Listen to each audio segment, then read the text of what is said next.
are attacking human rights. Yesterday, while we were in a conference here, we were announcing on the press that 40% of the budget was cut of the funds allocated to culture and rights. So on one hand, we are creating this rights charter, and we are also creating a plan for migration. This is a plan that is being created to last up to 2027, and it has a huge participatory citizen participation. Y, bueno, enhorabuena por el trabajo que estáis haciendo. Que somos Thank you so much. We are so happy about all the work that you have done. We know about that and everything that you have done, recovering memory, identity. And this is so important, and it's something that many territories are still fighting for and facing. And of course, we'll continue exploring the Bill of Rights and the rights of immigrants. So now we're going to move from Buenos Aires outskirts to another one, to the outskirts of Paris. Now we're going to listen this conversation in French in case you want to use the interpreting headsets. So Mayra is proposing this image right here. Intervenir aujourd'hui. Good morning. Thank you everyone for this invitation to talk to everyone. I will speak in French, so I apologize for that because of all the work that we do in France. I am here today in this debate because violence against women and girls is one of the first attempts against human rights. By taking into account all the info from the UN, 1 out of 3 women they perform violence against them. And from the global perspective, every 11 minutes, a woman or a girl is killed by a family member. So this is so important to work on. In our department of Saint-Saint-Denis, it's a department very close to Paris, and we call it the Department of the World in French, or in France. Because even though it's one of the biggest one in France, it's also very rich in culture.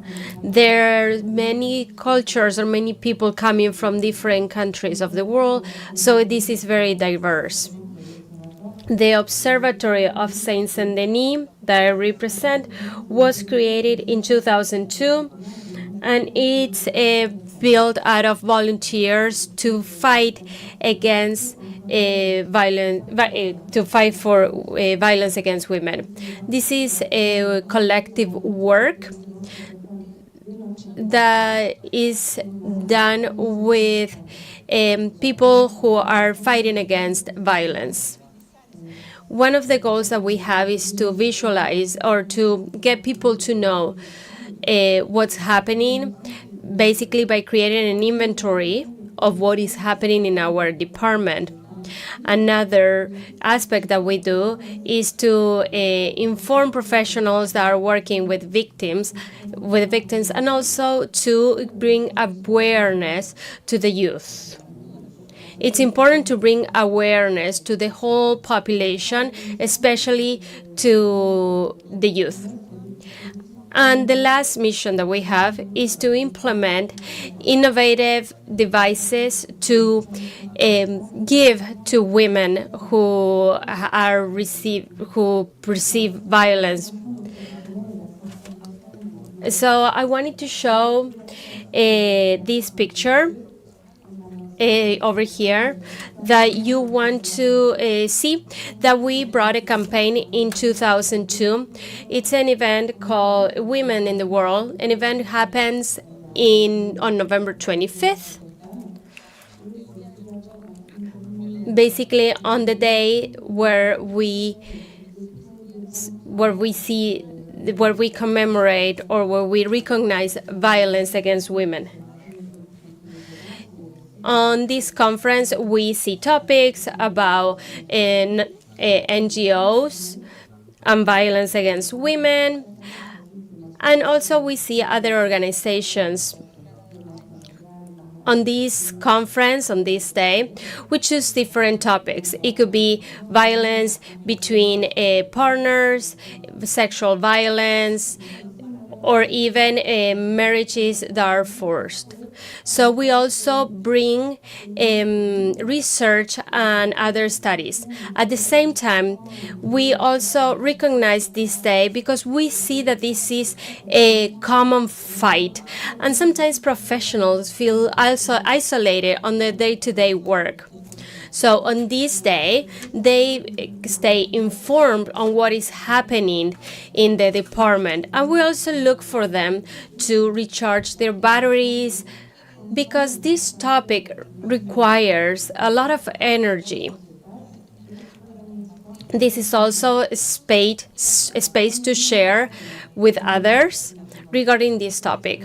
Women around the world, as we call this day on this conference, it's a day to bring awareness but also to celebrate.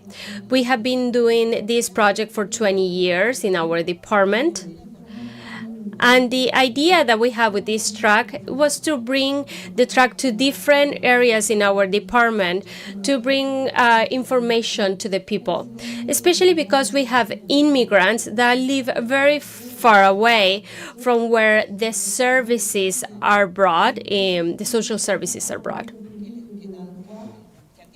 These services are the ones that serve or that help with this type of violence. So with this track, we bring the information to the women so they know that they can have information and they can be supported if violence is performed against them. So we also bring activities like theater and other type of activities that allow people to be informed and also to celebrate in a way to have a moment of joy. So that's something that I wanted to share. I think I ran out of time, but I would like to talk a little bit more about that later on. Thank you so much. Thank you so much. Saint Saint Denis, the department and the observatory carry out an excellent job. They have a very violent community culture, and they are doing an excellent job in terms of raising awareness and implementation of programs. This image shows the effort the government is making to come closer to communities in relation to topics that are sometimes difficult for members to speak about. These are very difficult topics in terms of human rights violation that can be traumatized, that can be difficult to deal with, not only for the victims, but also for the members of the government. So having a party or a celebration during these traumatized experiences is always beneficial, and also to know that we are not alone. Thank you very much for that job. We haven't made reference to the international program, but the observatory carried out an international program with a lot of working in tandem with other cities. They have made an excellent job. Now we come back to Argentina, and we are going to speak with Luciana de Giovanetti, Secretary of Human Rights, Institutional Relations and International Cooperation of Neuquén. Good morning, everyone. Thank you very much for having me here. I would like to clarify something. Even though I am from Neuquén, the local government, and yesterday the province of Neuquén was also present in the session, but this is related to the city of Neuquén. The decision of the mayor, Mariano Gaido, 6 years ago was the creation within the organization of the municipality hall, the creation of a human rights department. His political platform, as we all do when we are working in politics, was to transform the city into a modern, planned, participatory and inclusive city. Therefore, it was essential to create a human rights department. So the challenge was to start working differently. Our city is growing exponentially.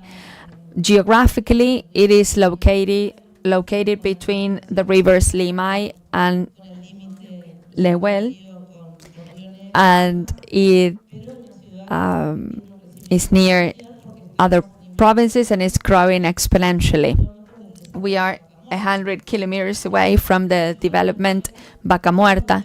So in Neuquén, all the means of transport and all the citizens that start working in the oil industry use Neuquén as their point of departure. So inequalities were present and this type of policies were needed. So we started working, first of all, from the prevention and promotion of human rights.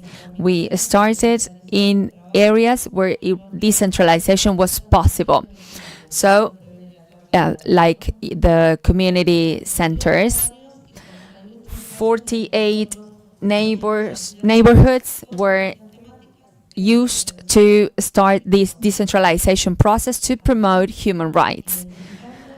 That was how we started to identify the needs of each of those communities. And from that point on, we started to regulate and to create ordinances to establish municipal councils as participatory centers that are created for each of these communities and that can last long, independently of the political party that is in office. So you see in the picture a collective, the group LGBTQ. We see that there are needs not only in the geographical aspect, but also in terms of human trafficking. We have there are multiple difficulties that the different spaces of the territory are facing. That is the monthly meeting of the Municipal Council of Diversity. We work a lot with this LGBTQ group. We included this group within workshops and sessions. They proposed themselves as speakers.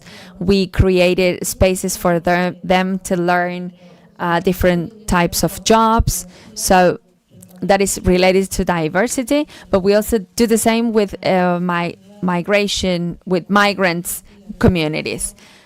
After the pandemics, we are still receiving between 10 and 14 families every week to our city. We have, there is a migration tendency, a migration flow from different countries.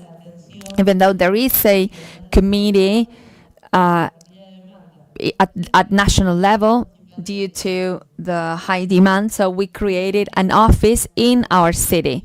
So from social media, we foster that. We do something constantly, which is the work on the ground. This is an area that needs to be on the ground, walking around the city. This is an office that is that there should have members with passion for the work. So we need to identify the needs and to work in cooperation. We have also seen after walking the city, something that we saw in our city is that there was a fundamental human right that was not guaranteed, which is the access to justice. So rapidly, we are a city of 500,000 citizens, so more or less we know each other. I am a lawyer, so I called the president of the Lawyers Association and I asked him to start a free counseling board to offer legal advice, legal counseling to the community. So that is the way in which we can reach citizens to access justice and to exercise their right. So that is one of the programs that allows us to work a lot near the community. Within the program, we need to guarantee the access to justice to those that are vulnerable. Even though there is autonomy in the local government and there is a law that establishes that lawyers cannot charge for their services to those who are in vulnerable positions. So this is a way of overcoming inequalities. So as multiple projects like this one, we work a lot on the ground. I always say we are not a big office, but we are all the time moving around. I am the one leading the councils at different communities. I tell you this personal story. I love being in the municipal council of the elderly. They are always telling me what to do, but it's a pleasure for me to work with them.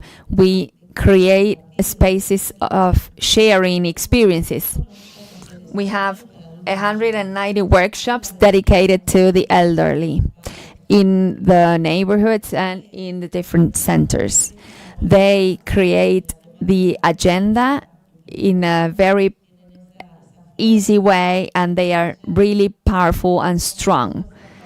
They ended up their life commitments of being parents, so now they have time to dedicate to themselves. So we have a political decision to have a public agenda that, of course, we have a proper planification, but the public agenda is created after the input of community centers. Thank you. Muchas gracias. Thank you, Luciana. You do an incredible work. So it's very interesting, everything that you have showed, especially the leadership and how easy you work with projects and participation with the community. And we also see how the municipality can go out in the field to see where are the rights and vulnerabilities, and from there build policies around human rights. Another aspect important to mention is justice, because there is some violence against those rights, and sometimes the government is not working so much in the vulnerability of those aspects. And many times all of you are on the front line and you see what is happening, so you are trying to solve issues where the people are experiencing violence against them. I am so glad, on another point, to see so many people joining us. Basically what I wanted to tell you is that we are exploring different cities, and we are talking about human rights from the perspective of the municipalities and the government, to continue talking about human rights. So now we're going to go with the next panelist, Melissa Santa Maria, who is part of Habitar Colectivo. Good morning, everyone. It's an honor to be sharing this space with all of you. I will talk to you about the social civil aspect. I am the deputy director, and also I am from Ecuador. We work with 4 different points on social inclusion, especially with inhabiting and circular economy. So we talk depending on the different governing aspects. When we work on these projects, we thought like did we start in these democratic spaces, and then we try to find a link with the civil society and the local government within the communities. Because people need to benefit from these projects and they need to be part of the decision-making aspect. So it's key, the participation of citizens before, during, and after the project.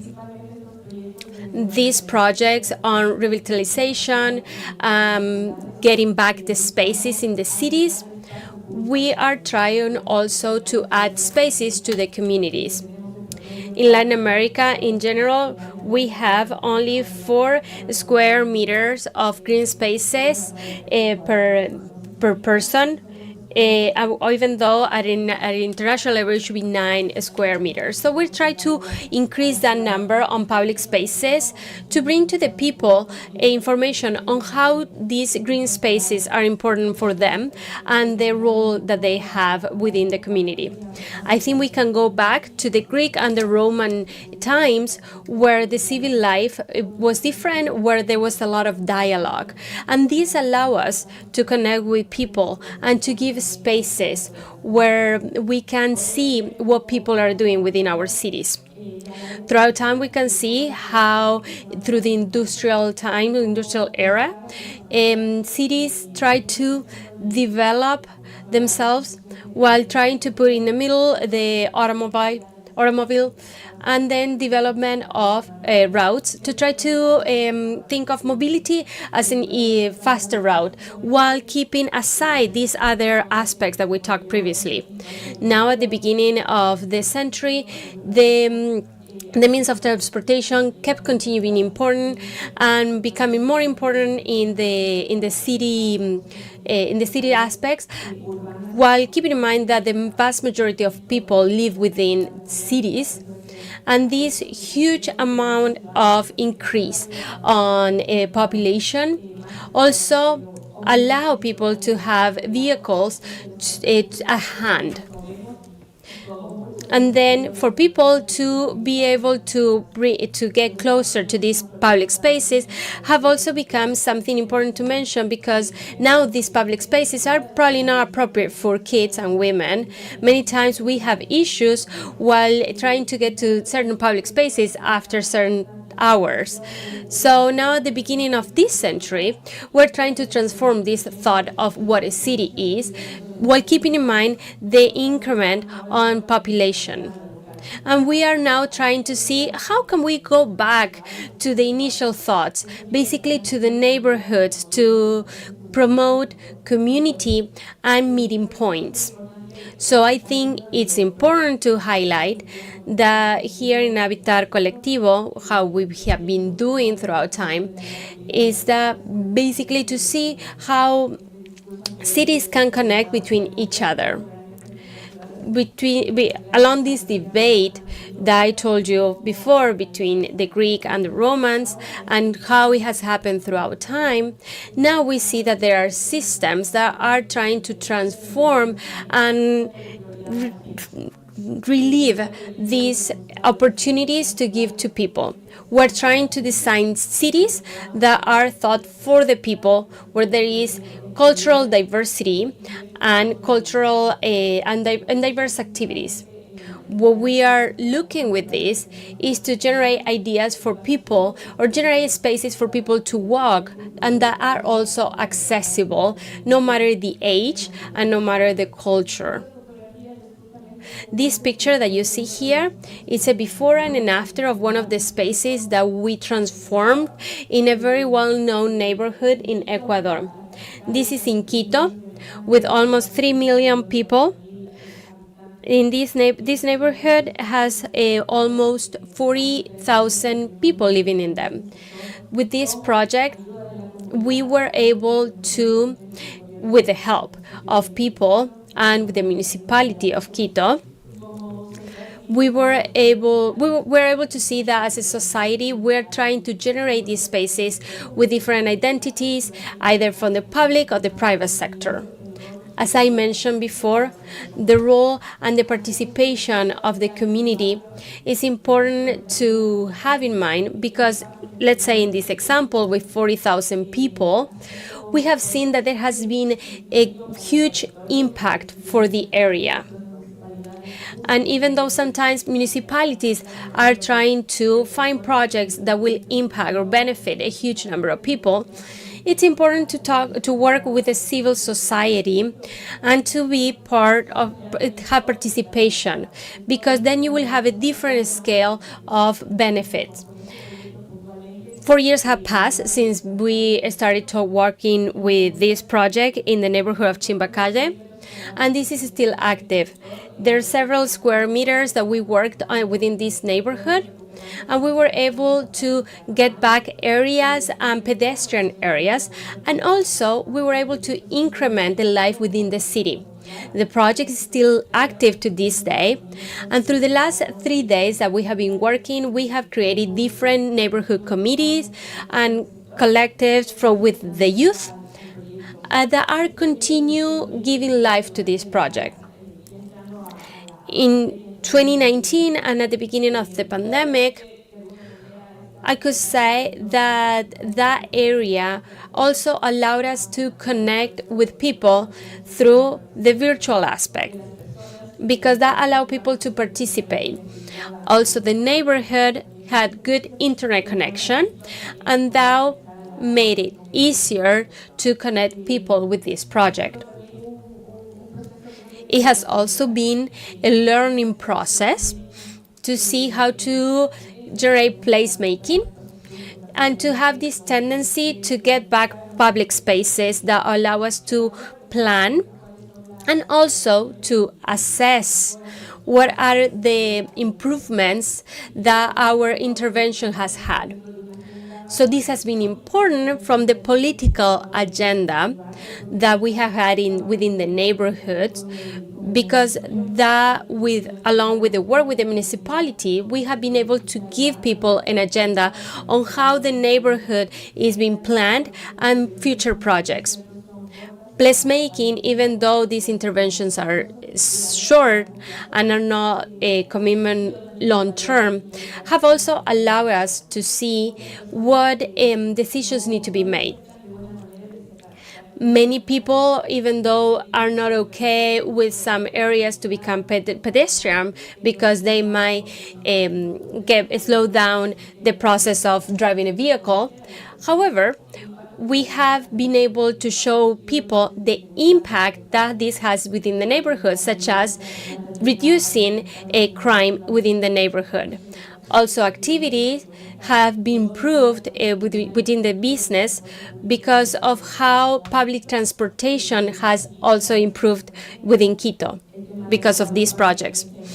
Also, other aspects such as urban life has improved.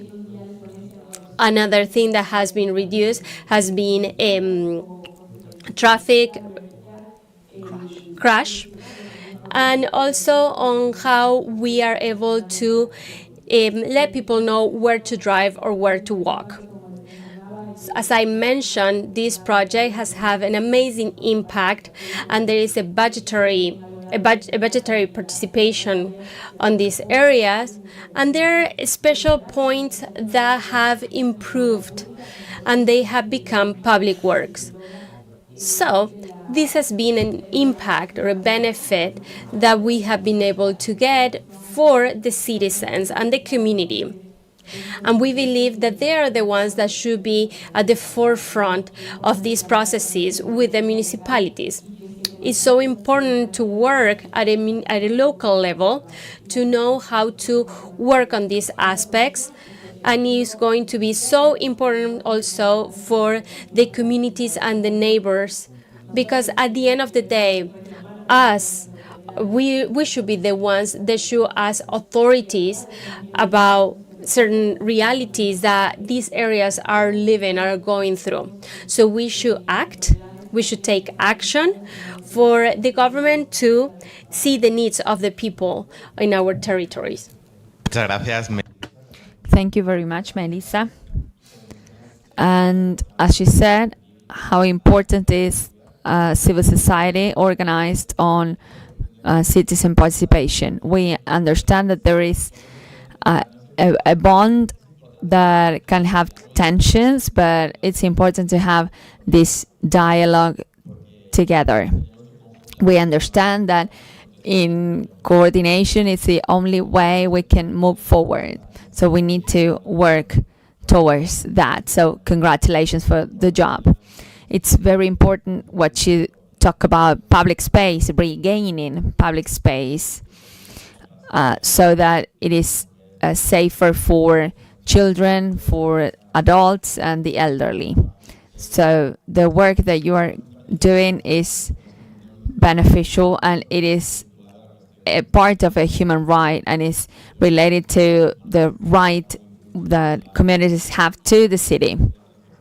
Always thinking in participation as the transversal access to all the proposals that we are speaking about, so that we can build cities that are safer, more livable, and more accessible.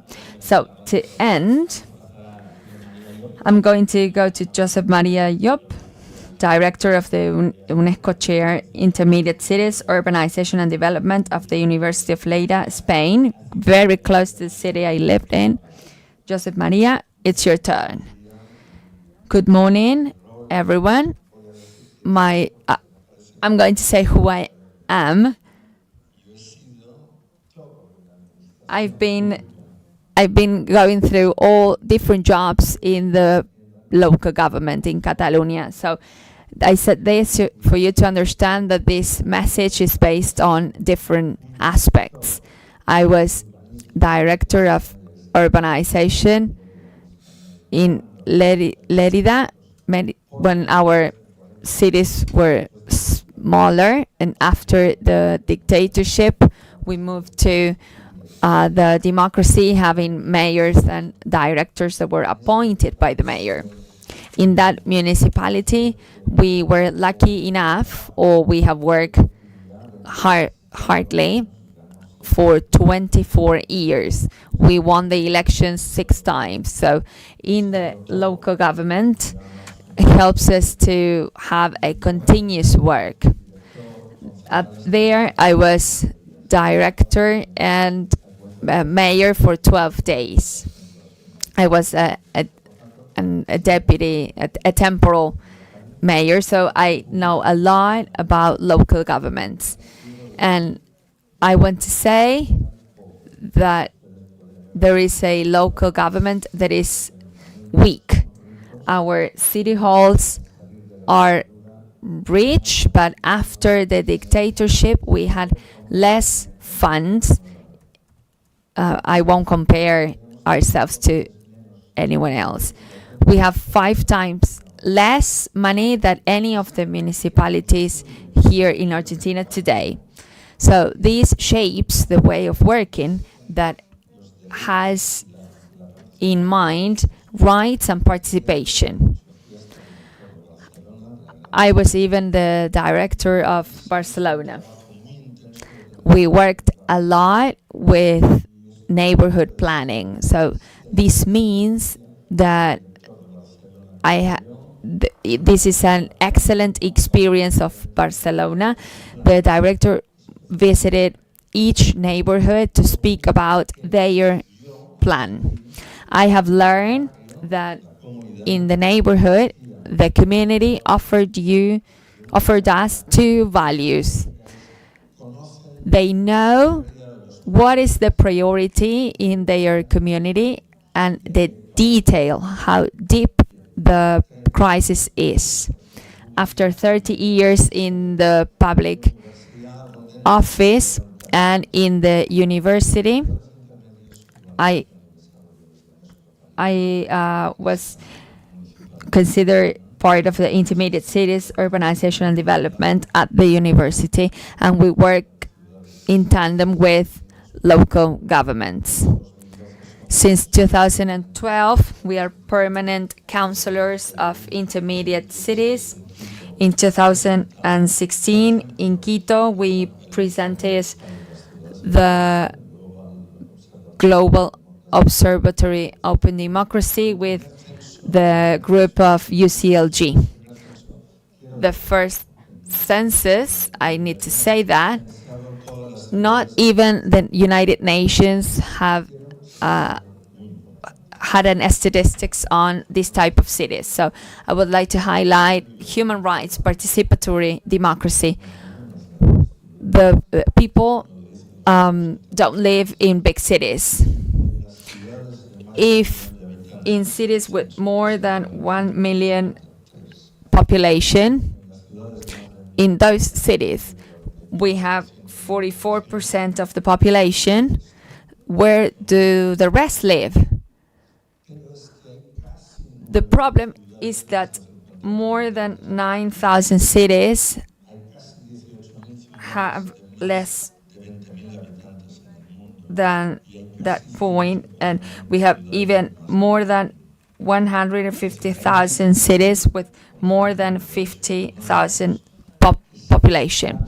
So human rights is expanding to a medium-sized place.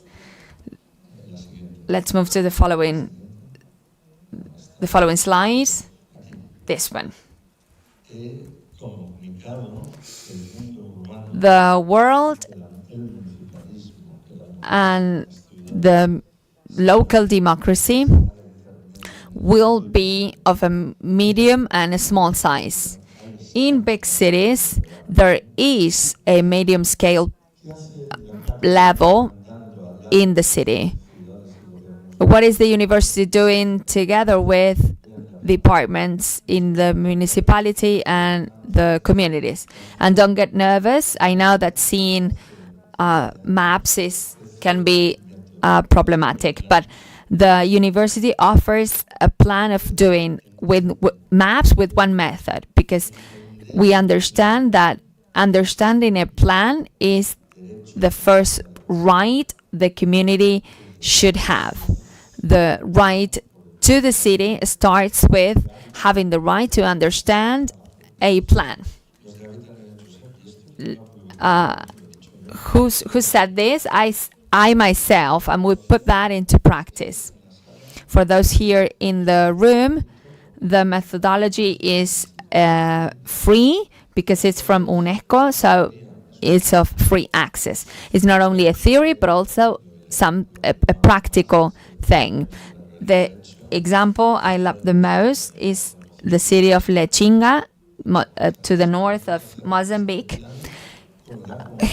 We were able to carry out this plan with the community and the municipality members in 3 days. What is it made up of? You won't see that, but to your right, to your left, there are only 5 elements in the space that should be planned, having in mind a 30-year view. And then the essential projects that should be carried out in 10 years. A lot of people don't understand the map that is located in the middle, but when speaking about the things, explaining the elements to the right or to the left, they understand the map perfectly well, because we say, well, a supermarket is going to be built next to a specific place. So we have the possibility of visualizing in simple terms how the community and the actions will be developed.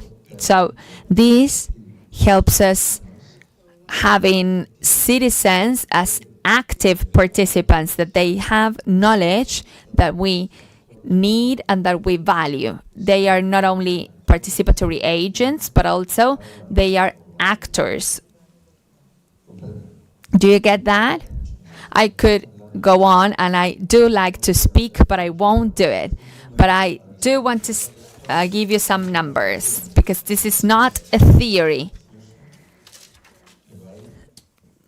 In this city, we have 313 plans in the world, most of them applicable to Latin America because of the language. I see people maybe from an African origin. 66 plans are applicable to African cities. And how do we do that? Well, it can be done because George Malita, the one that is here in this picture, asked the international institutions, that is not weekly, the meetings are families coming in is something daily, so we grow with plan. So first the city asks for the plan and we coordinate that a member could work together with the city team, and the city team is the one developing the plan. For example, I will give another example. Jacmel, after the earthquake. Second, there is a cooperation between the United Nations offices giving workshops to municipality offices. With United Nations and Rwanda, we have 7 plans applied there. With UCLG in the south of Africa. And it can be done because we collaborate with governments at the national or provincial level, but always with the local level. For example, in Ecuador with Midubi and with 2 universities. Or in Argentina, for example, you can ask the ladies there on the third row. In Córdoba, we are working in the San Roque Dam. That is, the surrounding areas have smaller cities. Or in Entre Rios, where I was working last week, I was working with the province and 4 municipalities. And last year they asked us to go to Australia to 3 municipalities. So we have Entre Rios, Córdoba, and cities in Australia, where we were able to apply the plan. This is a free methodology that will help local governments, actually that only works with local governments, that they are able to create a document that creates the future for a city. So I would like to reinforce that it is important to understand that human rights have different profiles, not only because of each of the spaces and the backgrounds of each of the communities. And we have human rights, meaning that humans are the ones granting rights. So we need to understand the local aspect. So the difficulty is to bring urban planning to something that is real, that can help us brought down the abstract concepts. Humans should be the sovereigns of political policies, and they need to understand the future of a city. The right to the city starts with the right to understanding a plan. So if you want, we can give you access to the plan. Yeah. Thank you so much, Jose Maria. I see many people joining us. We're having a conversation about human rights and how from cities, social societies, and different territories are working towards having an agenda for human rights. What I like about this is that we see from UCLG, that represents local governments, that we want to share a message. Basically, from the municipalities, I want you to know that you are not alone. There are several territories working towards the same thing. So it's important for us to be united and to think of ways of bringing out the information out. So I want to reinforce that even though all of us have different challenges, it's important for us to work together at our own paces with our own particular needs. It would be great to form alliances and to think of strategies to allow us to continue promoting these aspects in the different territories. As we have some extra time, I would like to continue talking, for you to continue talking about what we were talking before. Let's start with the Bill of Rights from the cultural perspective, from Quilmes, but if anybody else would like to talk about a specific project, please go ahead.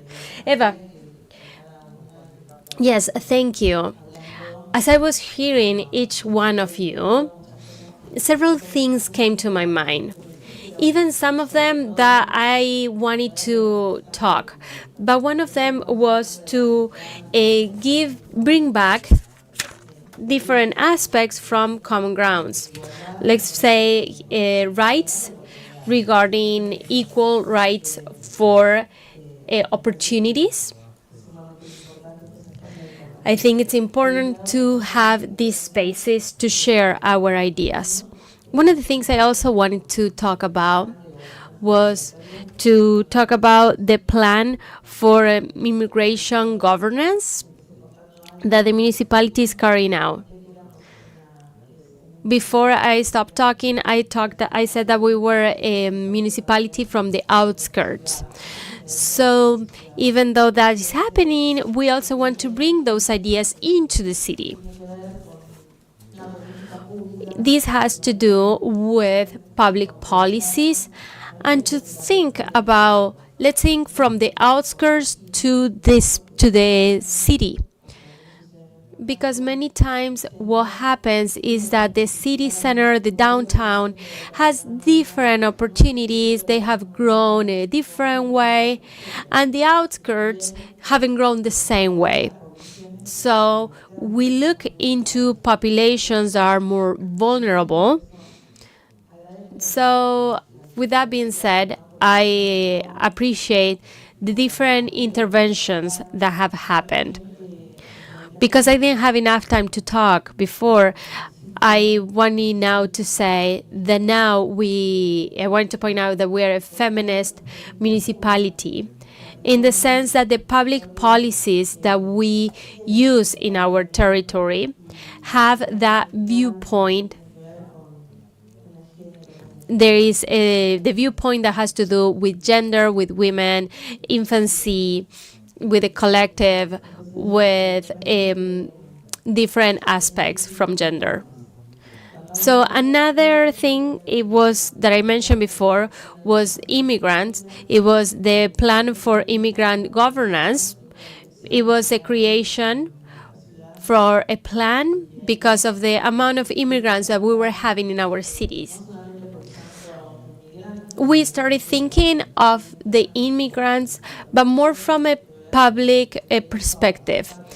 It was what we were thinking about was the citizen participation of them, having the right to the city, as everyone who lives in a city has a right to.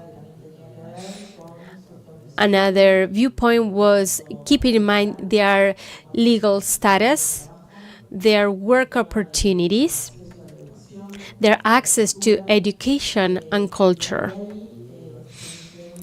So from there on, we have implemented and we continue implementing towards 2027 a plan for governance immigration. With that, we keep focus on caring for them.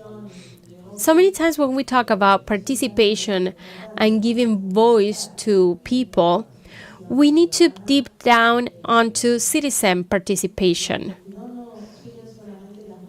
We have to give voice to those who are able to access, but also to other people as well.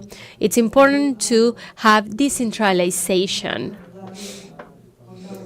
As you mentioned before, it's important to be out in the streets, in the neighborhood, because the neighborhood, and in this case, the immigrants, do know their priorities, and they know the details of their lives or what is happening within the neighborhoods.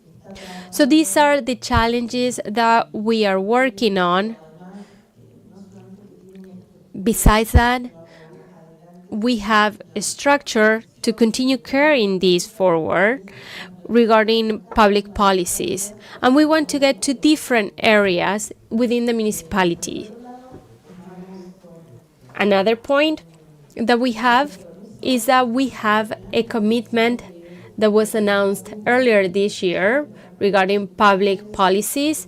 It was the Bill of Rights for Culture. This Bill of Rights has been working very tirelessly from the UCLG. We were part of this process. But let me go back. It's important to mention that within a space where there is discourse for hatred, where culture perceives violence, and now we see Quilmes seeing that culture is fundamental, and we see culture as a human right and something that is going to be sustainable. For example, yesterday, when I was here, back home, there was some project happening between teachers and kindergarten teachers to work with a campaign regarding this Bill of Rights. Because even though we're going to work with those teachers, that's the beginning of our plan. Our plan also is to work with the community in general, with the kids and with the parents. And some of these activities will happen through games, through debates, through different communication systems. We want to keep in mind culture. Our idea is not only to talk about these aspects with people within culture policies, and even though they're extremely important, because people who work with culture, it's important to hear their perspective. But we also want to include the importance of seeing what everyone thinks and seeing that from a community perspective. These groups include kids, include the elderly, include the youth. So on this type of debate, we want to see the community, what they can create, what they can talk about. And I will say what was mentioned before, how something that was born within the community becomes a public policy. So with this Cultural Bill of Rights, we sometimes think that as city representatives, we think, okay, we're doing this the correct way. But when we hear these voices, where we think of what we have been doing, we see, okay, there are some doors that have closed along the way. But also, how can we let people talk to us? There are so many challenges along the way, because sometimes people think that we are inaccessible, and even though we want to listen to everyone, but if their voices are not able to get to us, then we're failing in this.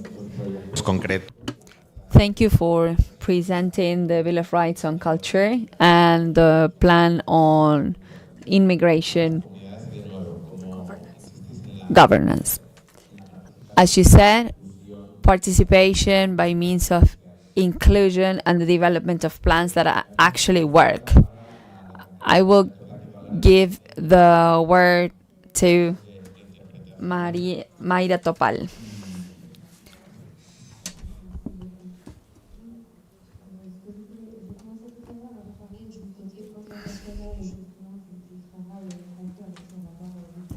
Femmes, et je voulais m'approfondir un petit peu justement.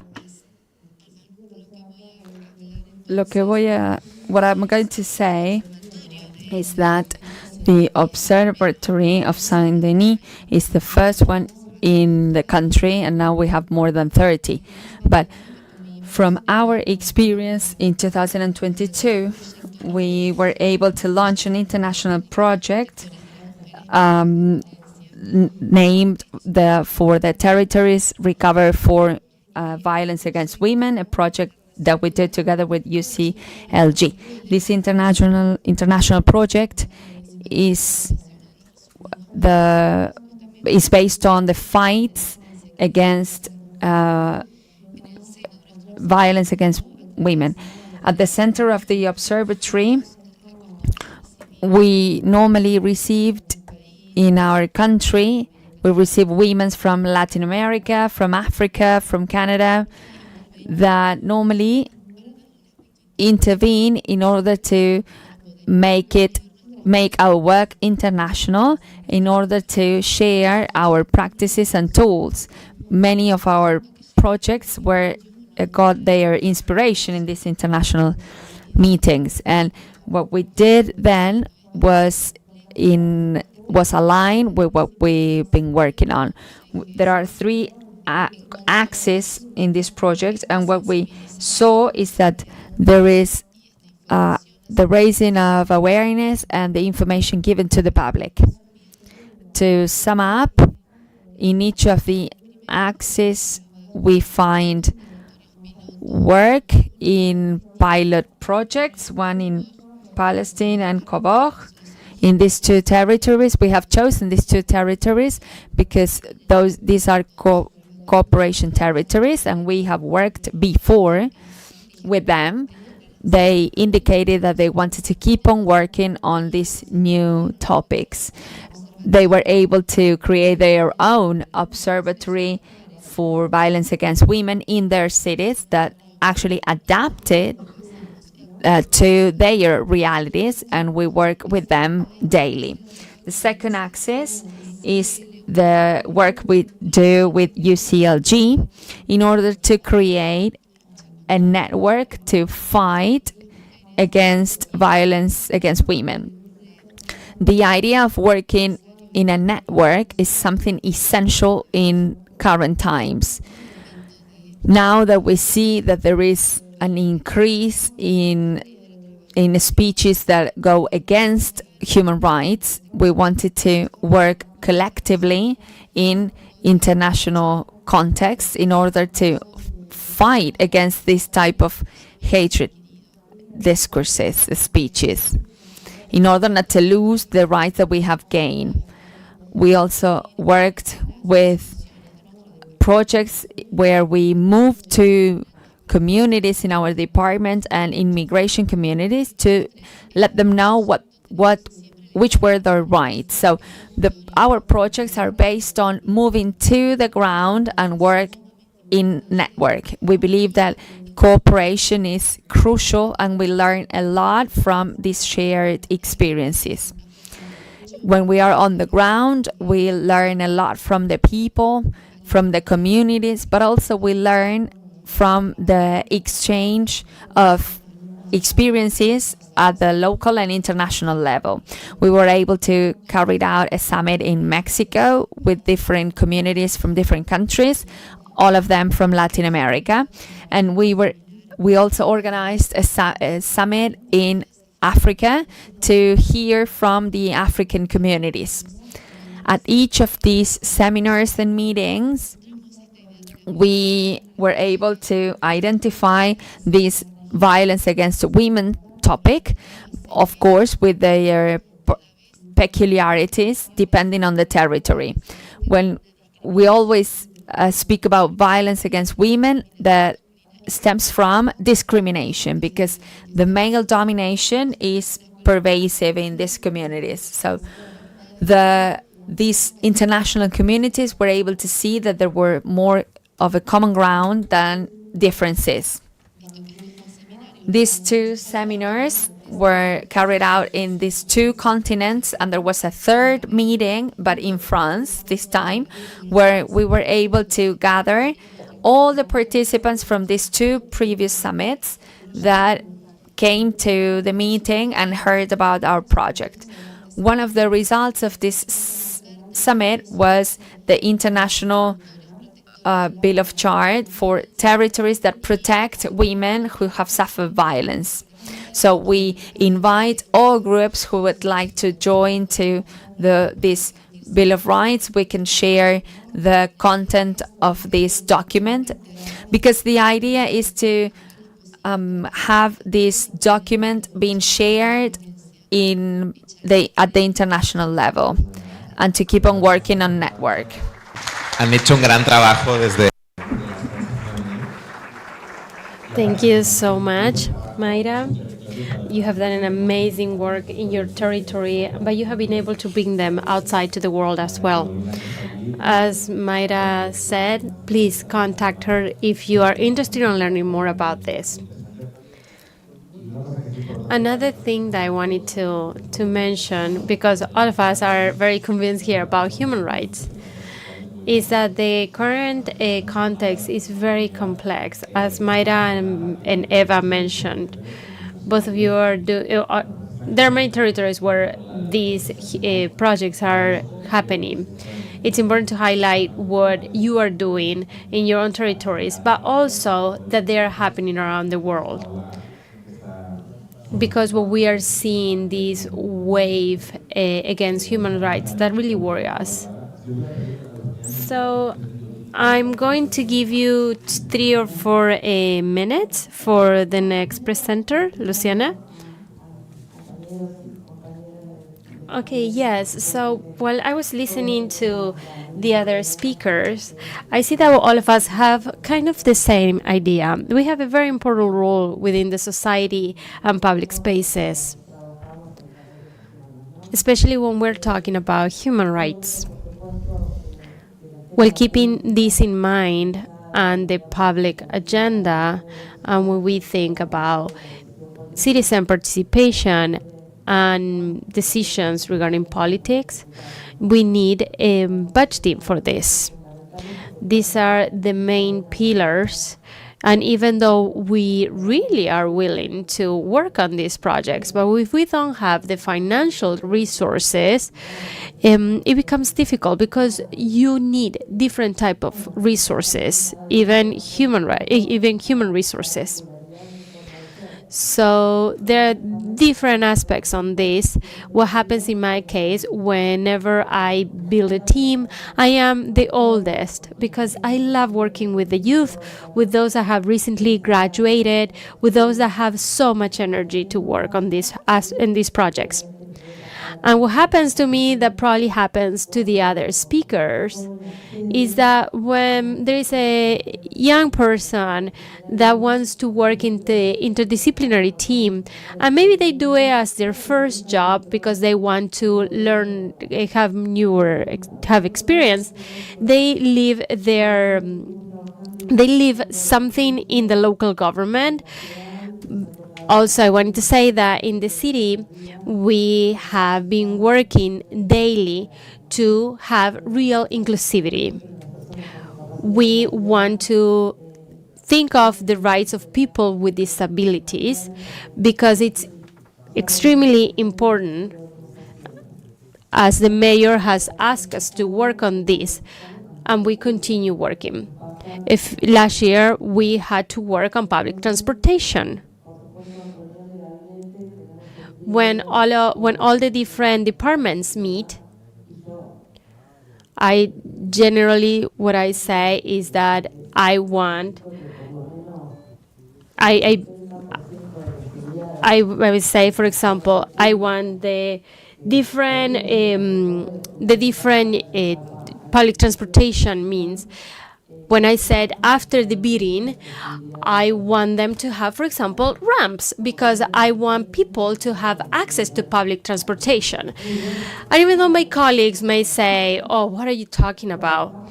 I work because I want this access for the people. Nowadays, I can say that 100% of public transportation in our city have ramps for people with disabilities. Even though we didn't need a budget for this particular project, we had to pay attention to what was happening in other areas. While these, let's say, buses allow people with disabilities to use them to go to school, to go to the doctor, then we think, how can we think about the right of recreation, of enjoyment? When we brought this idea to the previous administration, because on the current administration they would have never said yes, we said we need money for a bus that will allow people with disabilities to have moments of be able to access enjoyment or leisure time. In this case, we have a bus that works from Monday to Sunday. And let's say that a family wants to needs to go to a place for enjoyment. We pick them up at their place, and then we drop them off where they want to go. Let's say the cinema, to go to see a soccer game, to go spend some time by the Limay River. So this is a constant effort. As we said here, building human rights cities is what I'm talking about. All of us have human rights because we're human beings. However, when you are thinking about this from an official perspective, you have to be where people with vulnerabilities are being affected. As I say, the government has to be present, and they have to worry about those who are the most vulnerable. We need to be next to them. We need to help them, so they are able to work towards their rights and be able to put them into practice. When I think of the way the national government is working, I always try to think we have autonomy as a municipality. We have our ways of working. And even there might be other cities that like that or not, where I think in my perspective, I think of the needs of the people from Neuquén that live in the city. Opinions, I just leave them to the side and I continue working while thinking what's the pillar, what's the main goal for people with vulnerable needs, people who are experiencing violence, and where the government needs to bring solutions for them. When I think about the different theories about economy, I don't care about them, because there are some things that cannot be solved with money. They are able to be solved by listening to people, by being with them and next to them. I think we should put value on the building of human rights cities by raising our hands among our colleagues and telling them, have you thought about doing this or doing that? This is a daily exercise that we should practice. But at the end of the day, you leave and say, that person who needs the government there, who needs the government within the neighborhood, and we are able to bring that to them. So that's basically what building human rights cities definitely means. Thank you very much, Secretary. As she said, we are speaking about transversality. There should be areas leading projects, but definitely there are some other offices that should join in. So we insist on the work that we do in our organization, that is helping local governments that are working on that, but also ratifying those governments that have more access and more funds. So it's important to think on the resources in terms of human, money, etc. So, Melissa, I'm going to give you the floor now. Thank you. It's very important how municipal governments have created these public spaces.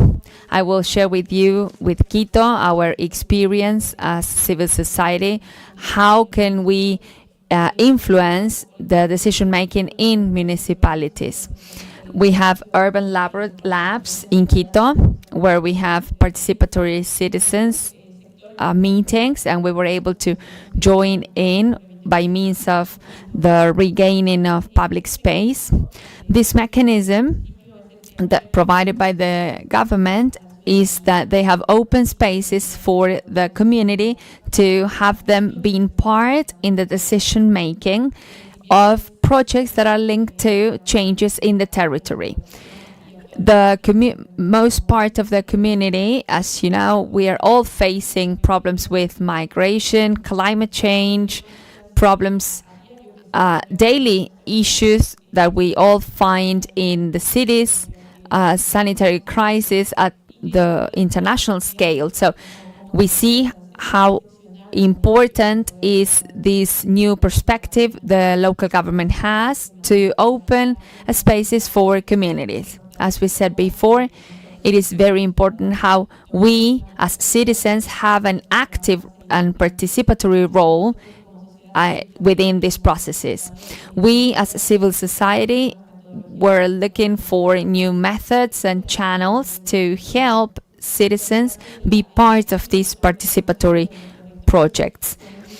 With these projects having these 4 axes: inclusion, economy, and livability of cities, helps us have actionable projects in the field. These have helped us have a future plan that is centered around the needs and problems of the communities.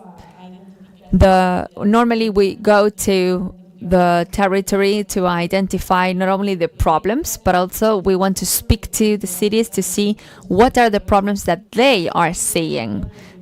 I make reference to this because sometimes the problems that we have in cities are multiple, and it's difficult to focus on only one aspect, and we've seen that that was not a good way of tackling the problem. So sometimes we want to, would be important to think of how we want our cities to be, and to change this perspective by means of receiving the input from children, from the elderly, is crucial when working on these projects. They have a completely different perspective on the city, and this helps us have a more comprehensive project and the better way to tackle the problems in cities. Apart from working with the local government, we work with international organizations. We have created projects that are focused on on children, with approaches that have methodologies where children are involved in the decision making of the changes that will be applicable to the city. There are places in the region that do not have this opportunity, and part of those mechanisms that we generated are based on children being part of the changes in the cities. When we think of projects that are close, that are based on cities that should be linked and accessible, that are closer, and that in which diversity prevails. And we believe that having the input from children is crucial in this type of projects. I think that the community engagement was crucial because they are the ones making an influence in the decision making and monitoring that the processes are still in force, that keep on participating in public assemblies, and to keep on having meetings with local governments. These self-management processes that the local governments have fostered have also helped citizens to participate more. The right to the city that you have mentioned is a concept that looks for the creation of these meeting points and accessible spaces. These are concepts that are important for the cities that we are living in and how we see human rights. It is important to recognize the role that we as citizens have to create cities that are centered around people and help us have a better quality of life. Health, livability, safety, economy, all these aspects have an important role in these smaller cities and in urban cities, and seeing how we can have better life conditions for cities. Melissa. Thank you so much, Melissa. Jose Maria, a few more comments that you'd like to add? I want to add on to what I mentioned before. I talked about inclusive urbanism called base plan. The first one is not that it's a rigid plan, because we have to think of the people living within those spaces. When it's used, the local team using it, we should adapt it to their style. It does not replace municipalities, universities, or methodologies that each country has as plans. Let's say in Argentina and Ecuador, the base plan basically gives a framework from a spatial, the urban spaces. This framework is the base to update the law or the municipal laws, or even from the administration, let's say in Puerto Viejo in Ecuador. The third point, we use a UCLG because it's part from the Learning department, and also with the staff department. As we share these methodologies, we continue talking, and also with Intermediate Cities Forum, we also use this, as well as with the staff at UCLG. Again, it does not replace what you should do, but it should be a starting point. Thank you very much, Joseph, for being brief. Thank you all for being here today in this panel of building human rights cities. Thank you to all our speakers for sharing the work that you are doing and some reflections on how you have created cities that are based on human rights, listening, transversality, international cooperation. We have heard different perspectives and different human rights that you have talked about, experiences from daily life, and keep on working on your territory and in cooperation through UCLG, different networks and partnerships. Let's keep on working on cities that are based on human rights.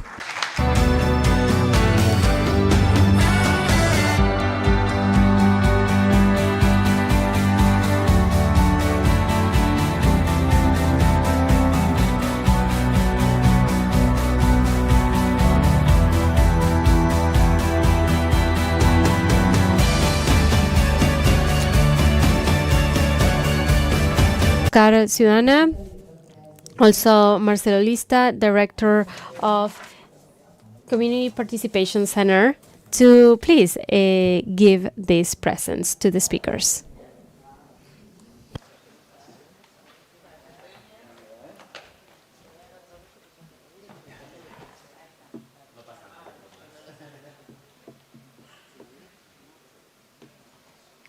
Muy bien.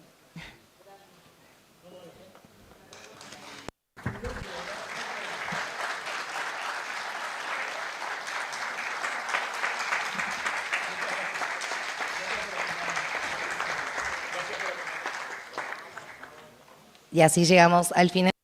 And now we are at the end of session 5. Thank you, everyone.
Good morning, everyone.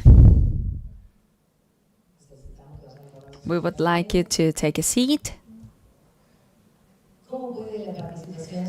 How participatory democracy can help in the construction of democracy while we are in isolation?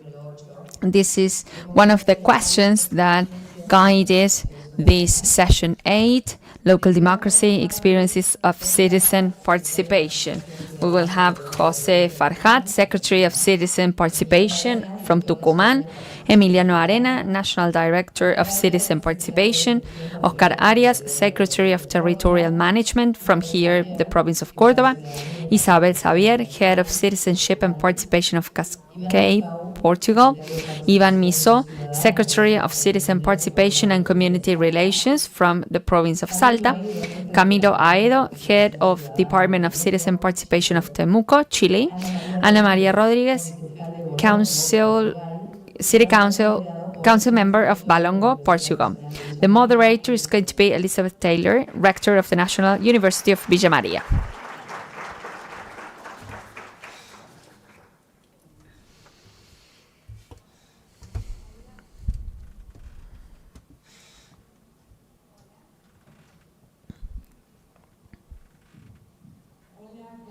Hello, everyone. Good morning. Good morning to you all. It's my pleasure to be here today as a guest, to be part of a panel that fills me with joy. Having the chance of being here as a moderator.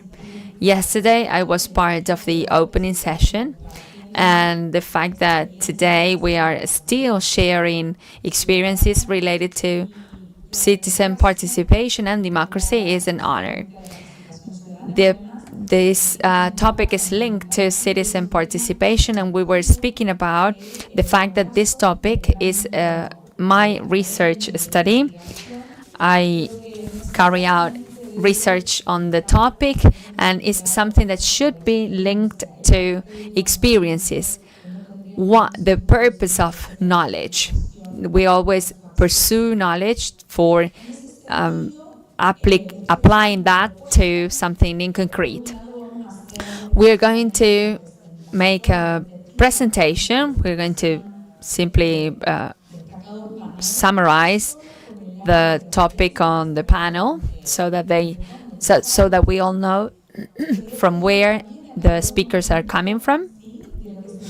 I've asked each of the speakers 1 minute to have at the end a feedback and participation from the public so that we can summarize in a word or in a sentence to summarize the experiences of the panel. What is it that we have at the end of the panel in our mind? I would like to thank to those from the government of Córdoba that opens up the doors to your home to receive us all. Juan Domingo Viola, who is about to come, he's the one who invited me, myself, and the National University of Villa Maria. It's an honor for me to be part of this panel and to open up the dialogue and the cooperation. We are here in session 8 that is linked to local democracy, what we all have been speaking about from yesterday, this direct relation between democracy and local government, the fact that there is closeness in this relation. I will present the first speaker with its presentation, Jose Farhat, the Secretary of Citizen Participation from the government of Tucumán, the province of Tucumán. He also coordinates the international organization RAGA. Welcome. Thank you very much. Good morning to all of you. We have only 7 minutes, so I'm going to rush a bit. I come from the north of the country, not like those from Finland, but we have our own characteristics. 7 minutes. I'm going to dedicate 7 minutes to my speech. I will ask you to wear sort of a lens so that we can see something different. I'm going to speak about innovation, open government, democracy, and I want to do that from a transformative perspective. But these imaginative lenses are going to help us see challenges and successes. These are the axes that have helped us move forward and go over obstacles. The Office of Citizen Participation has 10 years and is now a state secretary. Citizen participation is outside the state, it's decentralized, and it's located in communities. So we merge two paradigms, the open government and democratic security. We face the challenge of working on social conflict, violence, and delinquency. In this design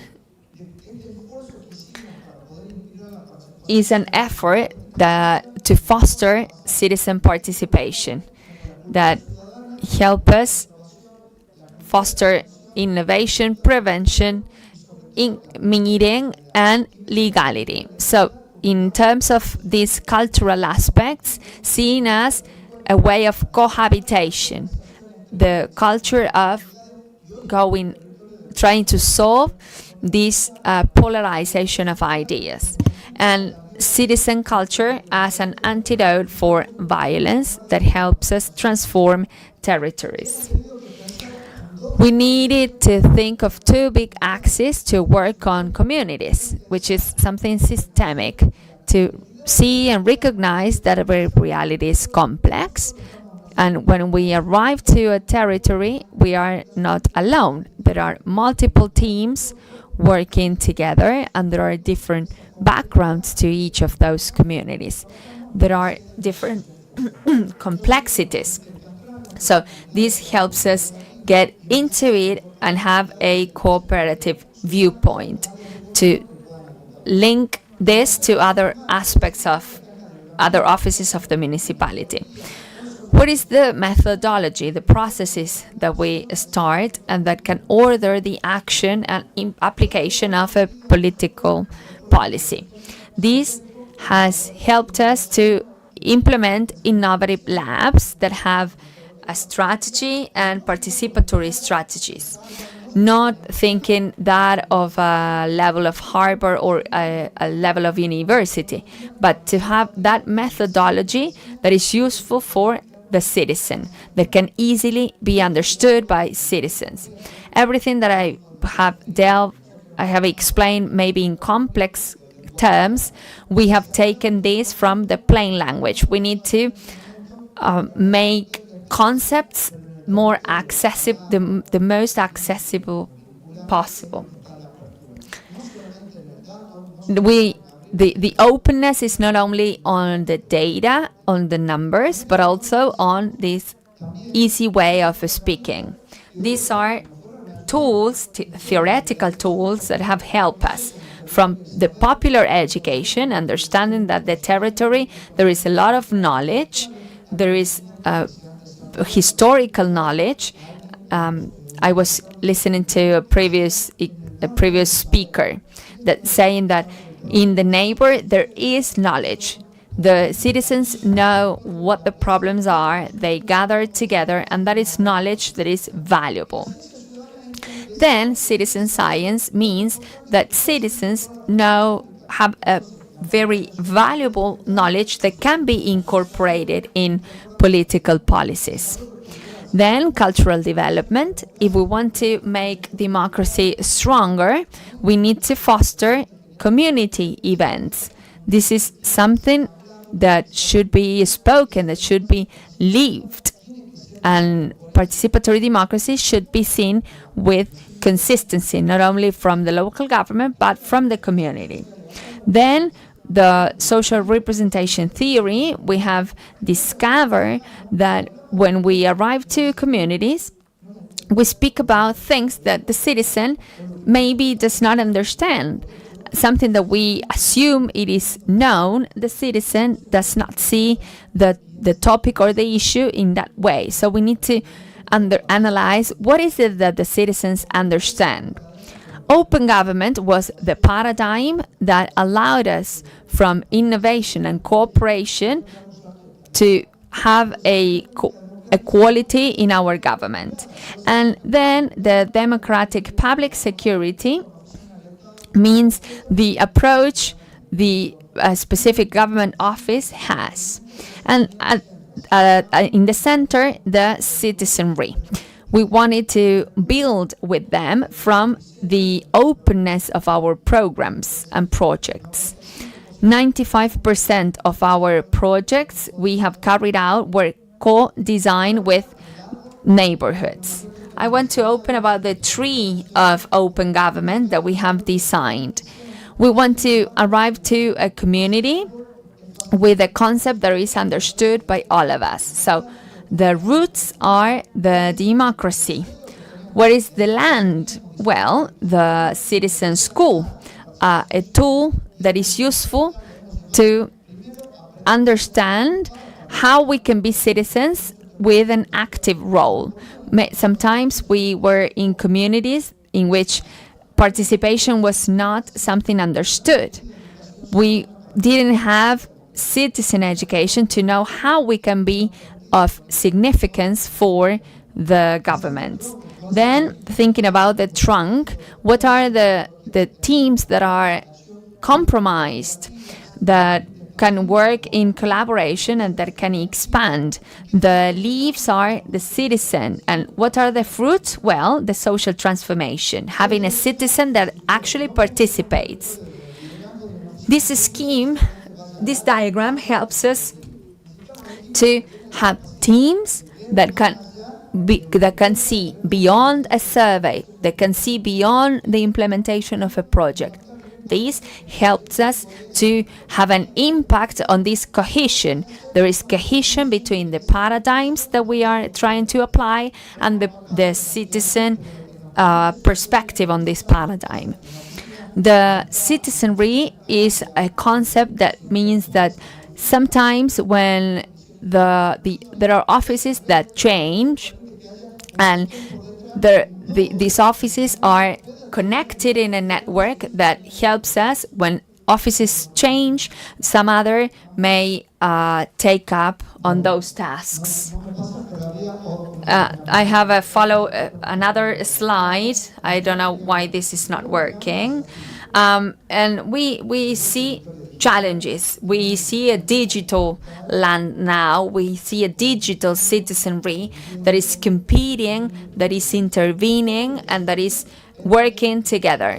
And the challenge is to understand that the digital platform that we have now is competing with families and with schools in the construction of subjectivity, democracy, citizenry, and the governments are not educating citizens in digital governments. We have seen that violence, polarization, models are all these in all these spheres are emerging violence. This has helped us to launch with the National University a degree in which we educate on digital citizenry. We have assigned with smaller cities to work on digital citizenry because they need this sort of network. So we need to have strategies. Democracy needs to have strategies that can be used in the field and in the digital sphere in order to understand the concepts. This interrelation can arise in issues, in problems, in different outcomes that have an impact on the way we govern. We have worked on intelligent security. We were awarded a prize in Costa Rica for our better practices, and we were granted an Argentinian prize for our citizen participation. I don't want to speak about the awards that we were given. I want you to think on the challenges that we have faced on communities. Our history does not start with you coming to the neighbor. The neighbor has existed prior to that. We started to understand how we can link the government to the community, and this collaborative viewpoint helps us put the ego aside and connect with the community. This is what we wanted to share with you.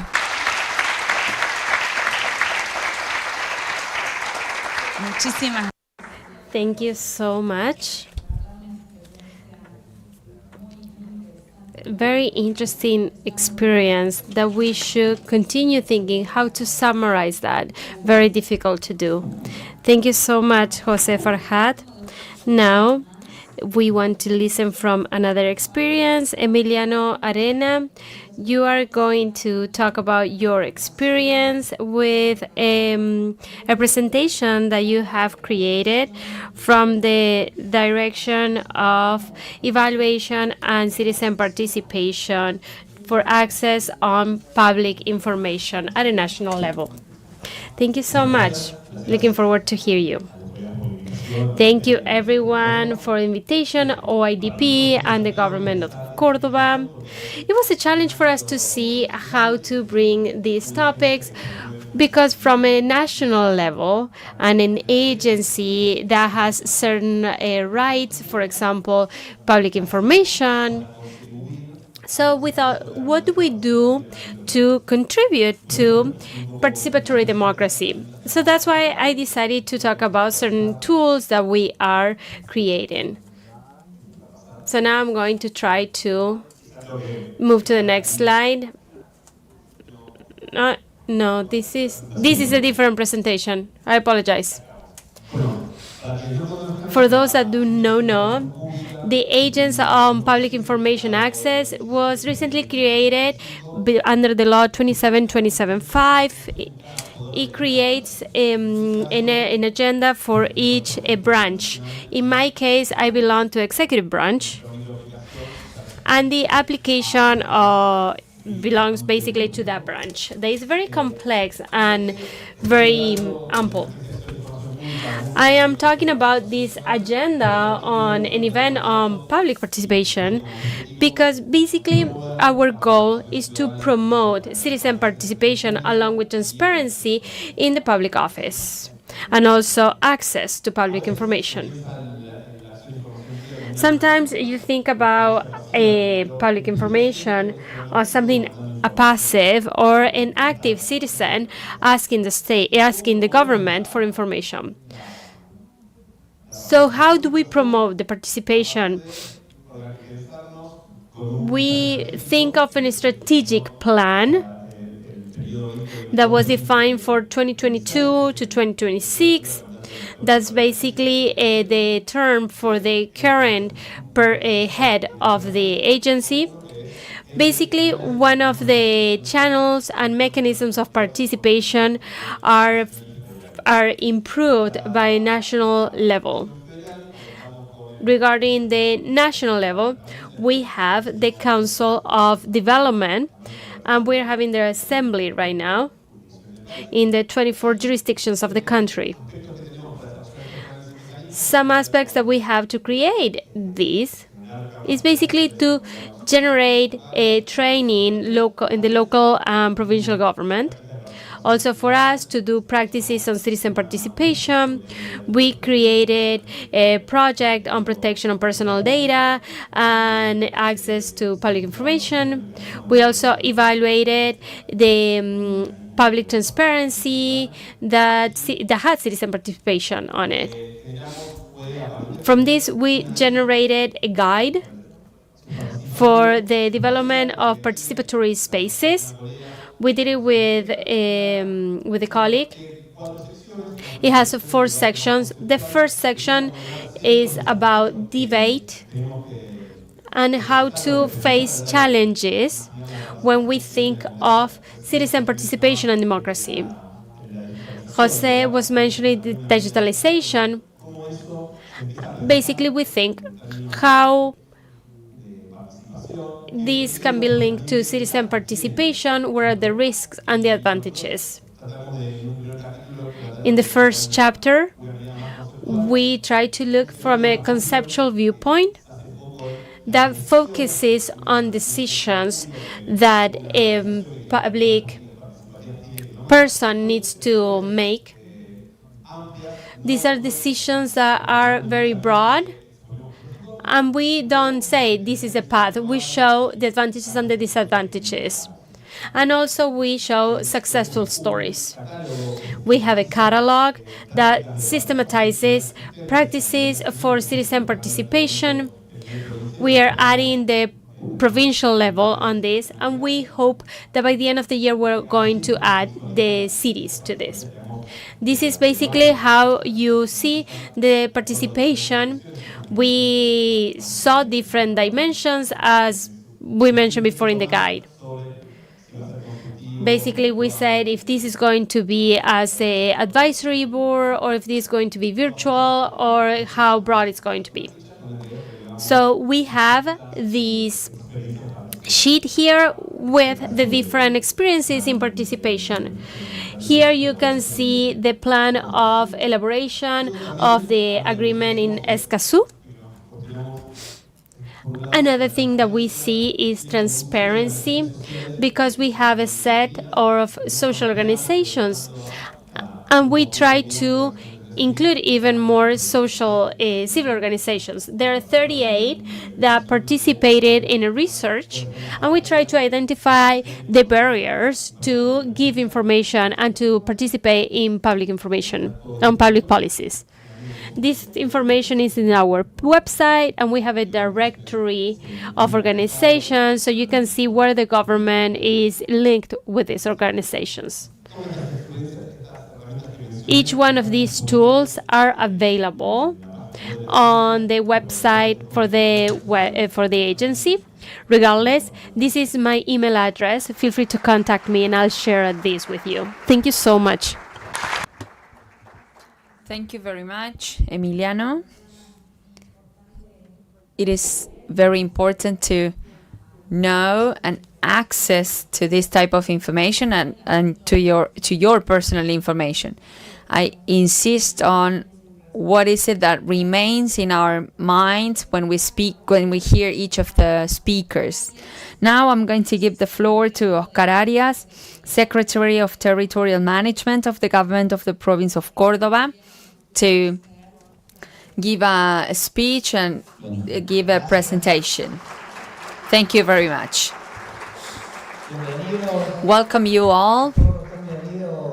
Welcome to those coming from different provinces and other countries to be here with us in this International Observatory of Participatory Democracy. I'm going to share with you not a presentation in theoretical terms or conceptual terms.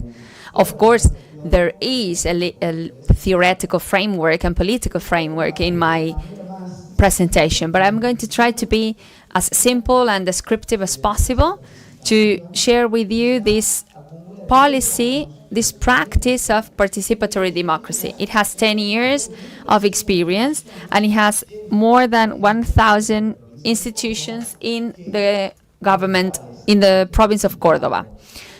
If we think of the state and the institutions in tandem, we started to build this sort of chemistry, this sort of knowledge and synergy that are based on the input from the community and how the community's knowledge can actually be beneficial for the creation of public policies. It is a program of provincial scale, and when we speak about participatory democracy and citizen participation, the local government is the natural sphere, but the innovation is how a provincial government can supplement this instance of local participation. First of all, we need to say that for this program to be effective at any city to be applied, we need to constitute a single teamwork between municipality and government and provincial government. There is no competition in terms of the approach, because that would be inefficient and would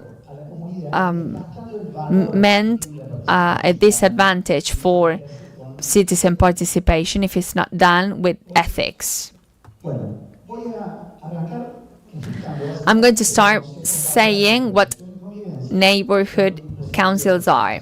These are citizen participation institutions where we see a meeting where we see leaders of the community voluntarily gather there, directors of schools, community participation center leaders, football teams, religious teams, all the institutions and the citizens individually that want to be part of the solutions to the issues in their community. They gather, they analyze the situation and create a diagnosis that is based on 3 concepts. And the community says, well, after analyzing the concept, this is our starting point. They prioritize the topics to be solved. Then they monitor the answers that are coming back from the government. 30 days after that analysis, they gather again to analyze the response from the government. When the resources are now on the ground, then the community manages them together with the state. If we think of the methodology, something that I said before, we have an instance of diagnosis of participation that is normally on 3 axes. First of all, infrastructure, a street, lighting, public space. Then we have a diagnosis in terms of safety and the environment that may trigger security problems. And thirdly, a social diagnosis. We see that there are communities in which working with children is a priority, and in some others, working with the elderly is a priority. There are communities where sports or culture are a priority. So each community has its own agenda. So if we respect that, the state has a better viewpoint of what the community needs. The answers to building something and to create the trust between the community and the government after 10 years. The provincial government, together with each municipality that is within the neighborhood councils, generate a pool of resources, a pool of programs or policies that the government already has, and improves and put those resources accessible so that the community can rethink those programs in cooperation. So you can have at the provincial government an area of culture, so the community thinks of this budget on culture for its own community. And the same happens with safety, with urban planning, food allowances. Currently we have 60 programs in place that are being executed together between the government offices and the communities, like the program Más Comunidad, where each neighborhood creates its own program and is financed very similar to participatory budget, and this program is financed and fostered by the rest of the participatory initiatives in the municipality. Córdoba has participatory budgeting, has citizen meetings. Our added value, the added value of neighborhood councils is that they have meetings every month with an open agenda. So with the passing of time, there are topics, of course, that are specific to for example, the state of a street, the safety in specific roads, but we also have happy agendas, let's say. So in summer, for example, we have the open of pools, and in winter we have the winter break. So we have programs related to recreation, entertainment, cultural programs. For example, the government opens theaters for these communities to come to the city center and to come to get to know theaters. Territorial coverage. This started in the city of Córdoba, and then we extended that to 8 cities plus Córdoba. And something important to highlight is that these 8 additional cities, to your left you see, to your right you see the map of Córdoba, and to your left you see the map of the city of Córdoba, where you see on red the vulnerable neighborhoods. The yellow ones are the middle vulnerable areas, and we work in all of the neighborhoods that have vulnerable communities that equals to 700,000 citizens living in there. This agenda that drives the response of the provincial government is really diverse, that we are seeing you here. We have visits to the botanic garden, community leaders. So this is translated in 2,000 programs every year.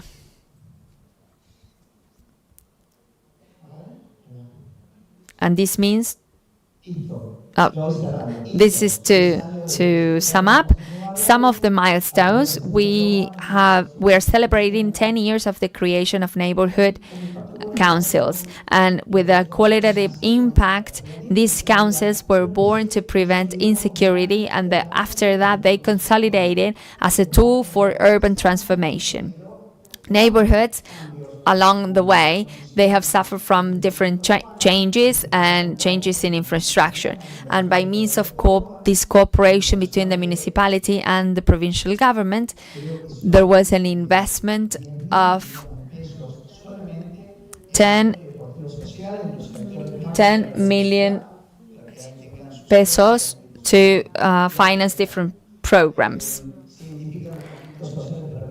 We identify social conflicts to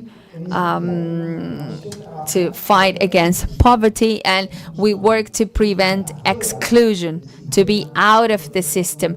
We want citizens to be inside the system. We made a change this year among the total institutions that are part of this program. We have established a concept of nodes where the stronger institutions create programs that are linked to those groups that are are more vulnerable, so that we can have all the institutions working together in this idea of nodes. We have a pilot program that is a bakery. So some institutions, the strongest communities are the hosts, the sponsors of those that are weaker. The challenge is that our paradigm is an organized community and a present state. We are undergoing now a social and economic crisis where there are individual models, messianic models, economic models that pretend to destroy communities. But we keep on moving forward with the need and the belief that the community development can only be done by means of cooperation. So if we have a present state is as current as today. Muchas gracias, Oscar. Bueno, ahora es Now it's a time to share some time with Isabel Xavier, who is the head of Citizen and Participation of Cascais from Portugal. She's going to share her experience. Thank you so much.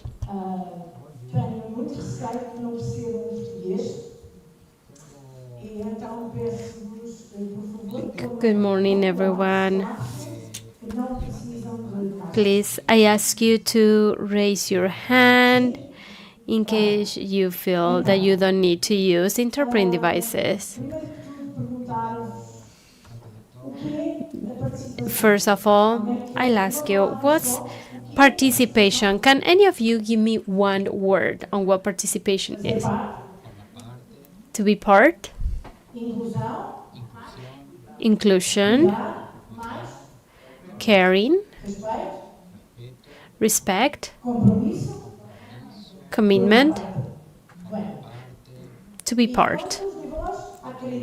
How many of you believe in participation? All of you. Now I have another question. How many of you, without being your political or technical work, actually participate? Fewer of you. So we sell an idea that is difficult to participate. So participation becomes difficult. As you saw, participation is not the same for everyone. Sorry, this is not my presentation.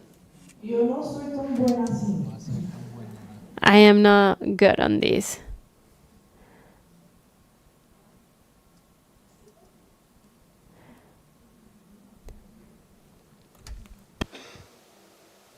Bueno, como un desafío.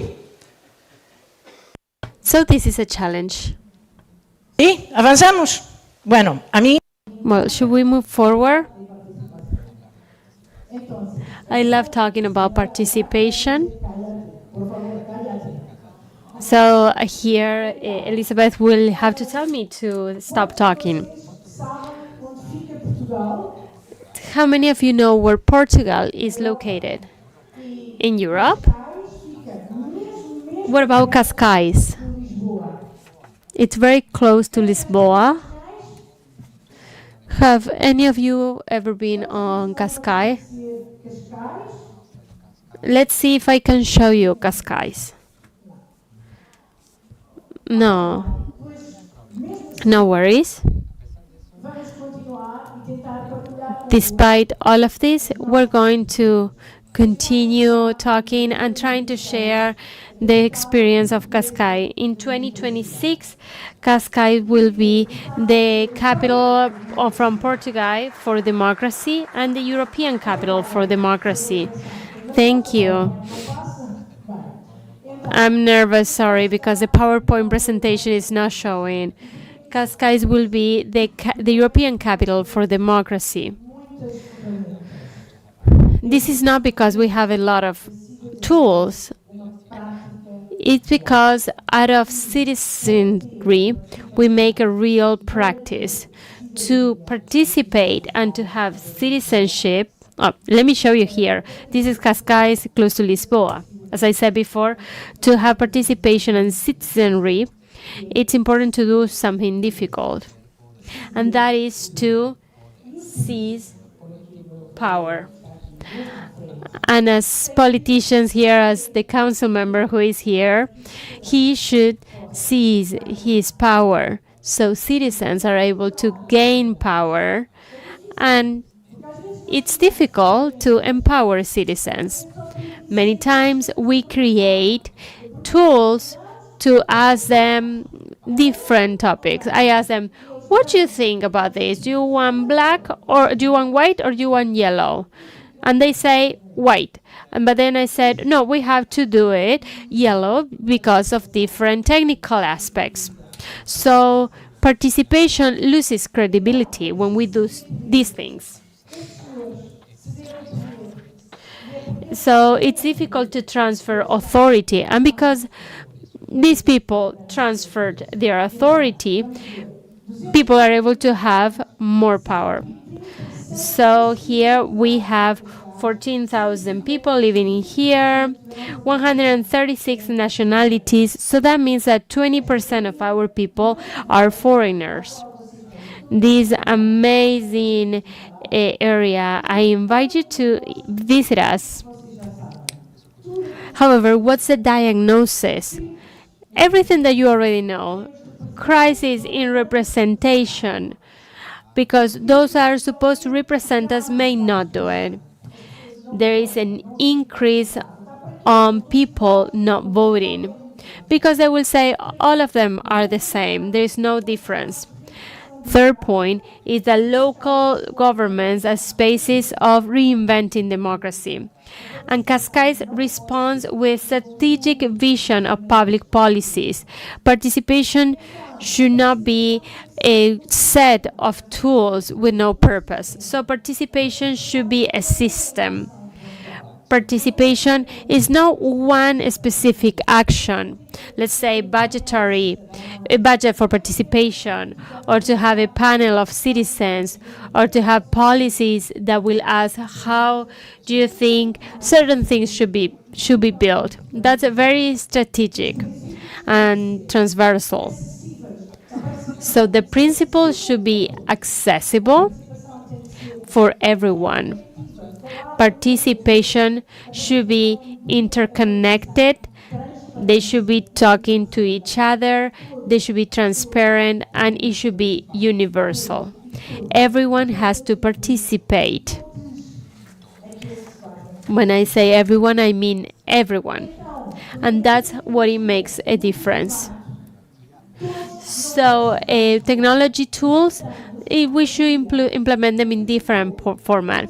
During many years, it was thought that the decision was an element of participation, and they didn't put much weight on advices. But if there is a question, it could be very valuable. An example, we're building a school with 10 million euros. For the future, we ask teachers, we ask neighbors, we ask students, people nearby, we listen to them, we act on that, and then we are sustainable for the next 30 years because the school will last 30 years. So asking is not less important than also creating a participatory budget and to bid on that budget and win. So people don't participate the same way. This is something that we discovered. Cascal believed in their participatory system. Scholars said that this was kind of like a ladder. We even questioned this scale. In the middle, we put the citizens, the people. That's where everything starts. And if people don't participate, and people don't participate the same way. For example, some of them like to be asked, but some don't want to be exposed at an assembly in the neighborhood. They want to be asked to collaborate on planting a tree. But maybe some others don't like to be asked about their opinions. They don't want to be exposed. They like to co-create. And some people may not like on making decisions together.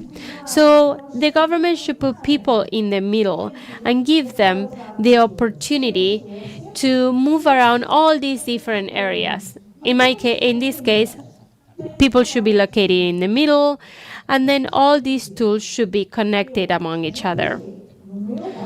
This, for example, means if I have a project in my neighborhood with 10 million euros to fix something, that will be called reinventing the neighborhood. And then this should go to the participatory budget for something to be created for the community. Maybe the neighbors can collaborate with different digital tools like Fix Cascade.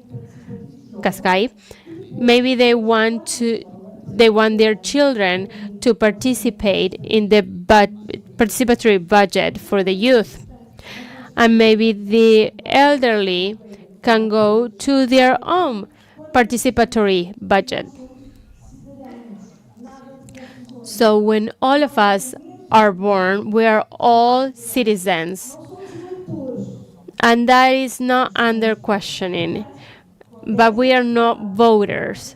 So when you are 10 years old, you may show an idea for the participatory budget and decide about a big amount of money for a budget. And Cascais has already decided on 5 million euros for a budget. And Cascais has had more than 500,000 participatory budget.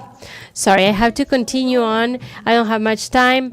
There are different projects with diversity, participation, thought for everyone. So even projects for minorities and vulnerable groups.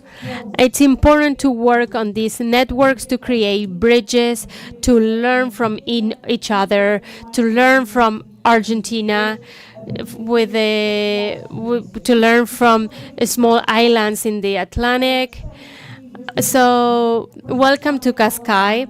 We are open to give you a welcome online. If you want to learn more from this, feel free to look me up or look for me on the hallways, and I can give you my contact information. Feel free to also connect to the council member present here today, that he will be open to hear from you. Thank you, everyone. Thank you to the European Capital of Democracy.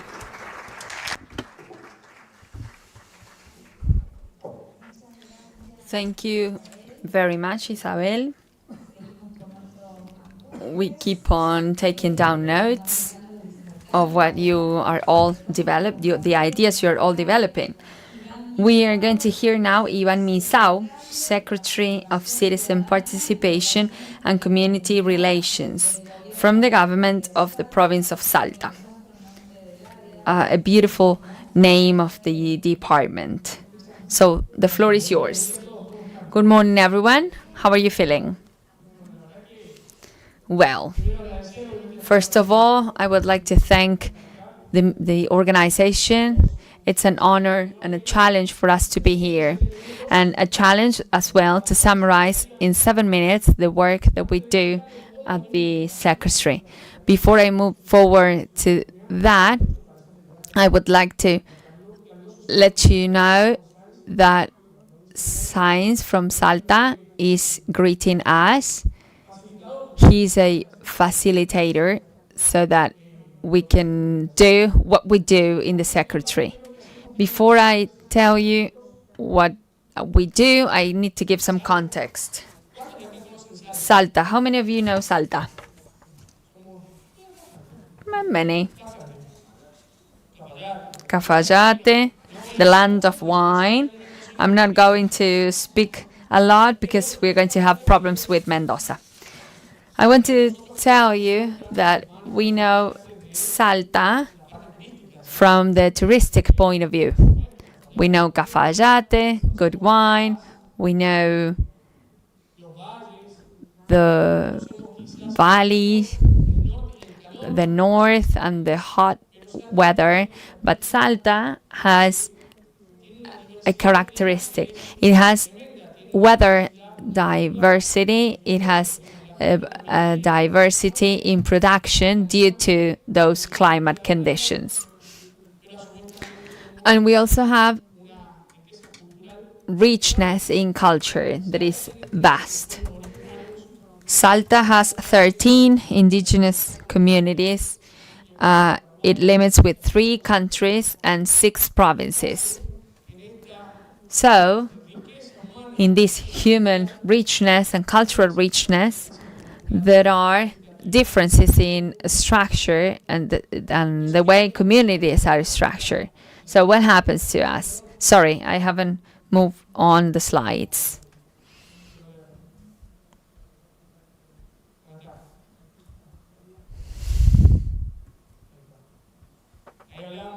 So we were speaking about the diversity of communities. Of course, these structural differences make us have different types of problems.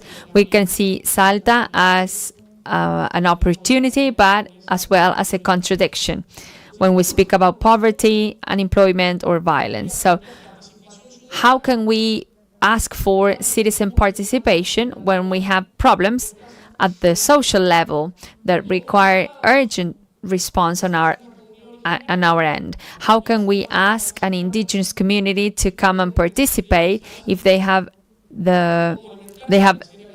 a need in food, in access to health, or where to live? So those are the challenges that we needed to tackle first by means of the Secretary. I want to thank the technician and the Deputy Secretary that were in the panel. So we thought and rethink, and we created 3 lines of action, and so that we can actually arrive and have a landing on the communities. Sometimes the citizens come in and saying, well, what is it that you need? And the citizens don't believe in us. Today, speaking about arriving to a neighborhood, what is it that you need? The people are tired of that. Yesterday, I met Ernesto. The office uses a method to interact with the community. This is something valuable, practical, and human way of interacting dynamically with the community. Within this line of actions, the first one is to construct an active citizenry. We have created within the office an innovative lab where we promote the co-creation between citizenry, state, and private sector. We know that the state cannot reach all the places, and we understand that there are more agents in the field. So if we are able to articulate the synergy of work between the public and private sectors and institutions, the efforts is not that big for each of us because it's something that is shared. One of the programs we're working on, something that Jose said, the challenge of having a virtual community, is that the government believed that they were right and established a way of governance, thinking that that was the only way to do it. And actually, I think that's the reason why we are here, the reason why we have communities that are angry, arguing with the government. And I think that it's healthy to know that the debate is something healthy, but we need to see the disadvantages. The program Pin Joven tackles working with the youth and students from different schools, where they are the ones indicating what are the issues that their society is experiencing. For example, in Oran, a municipality in Salta, the students indicated the problem of drugs, suicide, and the environment. Those topics arise in meetings with them, where there is an emotional link with the group. So we interact, we create a bond, and the students start proposing problems. And then comes the listening part. They are the ones that have the solution sometimes to these type of problems. So Pin Joven, as a program, interprets the information, listens to the problems, generate meetings, and having the teenagers proposing potential solutions. For example, in the case of drugs, the group asked us to have workshops, training, and debates in relation to drugs.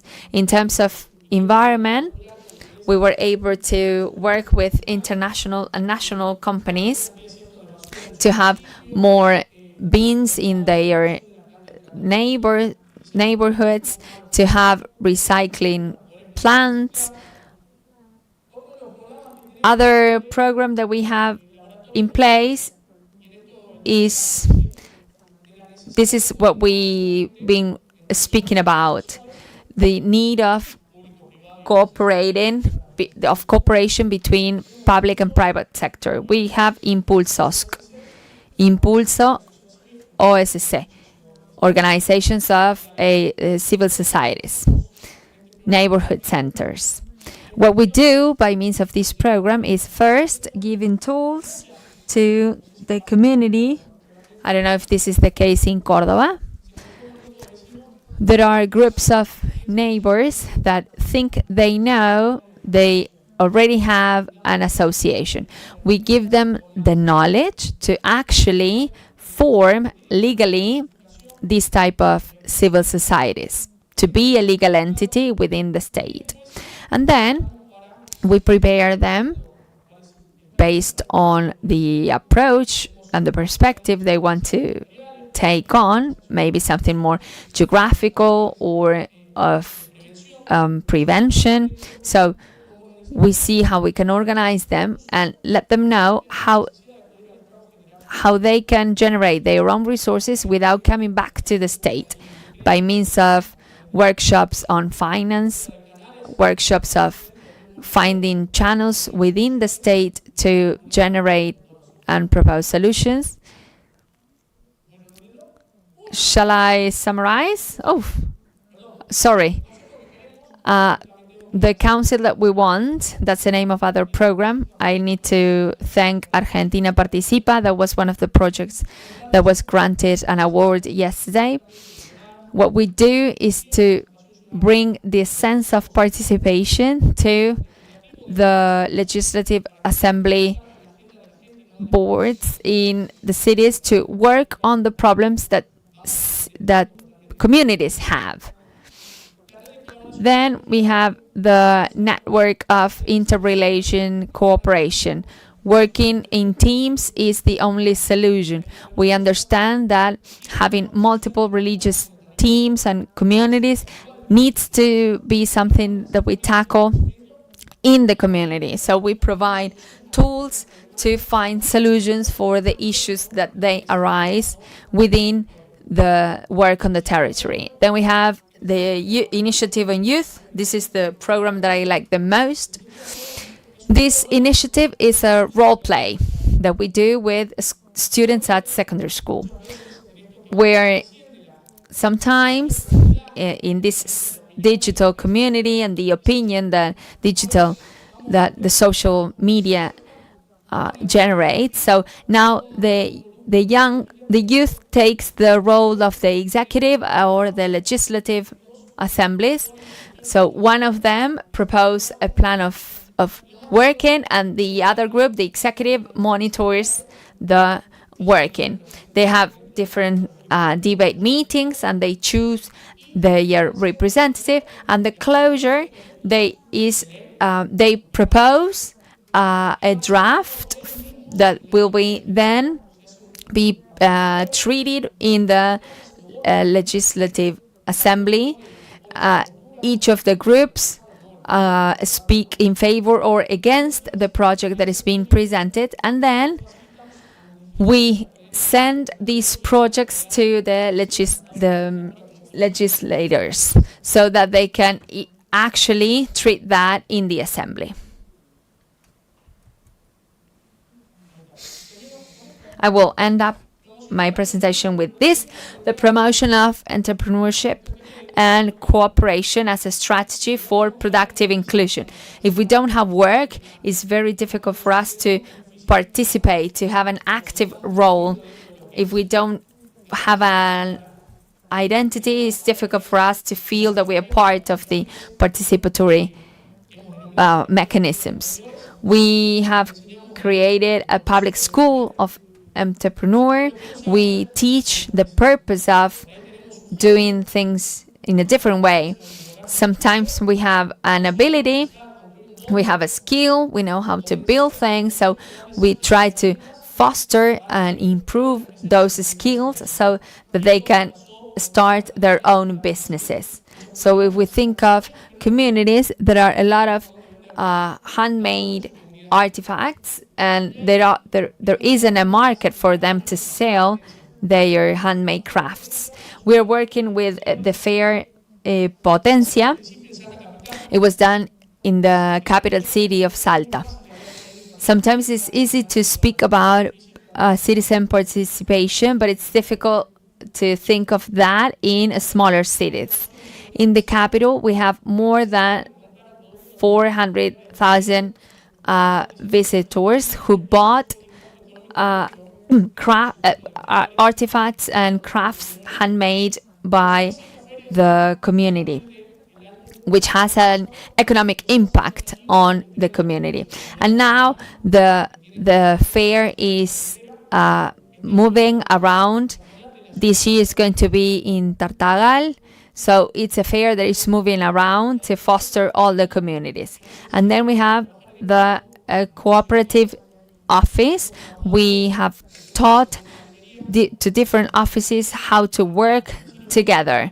We have provided workshops in relation to the mining industry. And to summarize, We are working on some other projects that are related to services and to provide public services.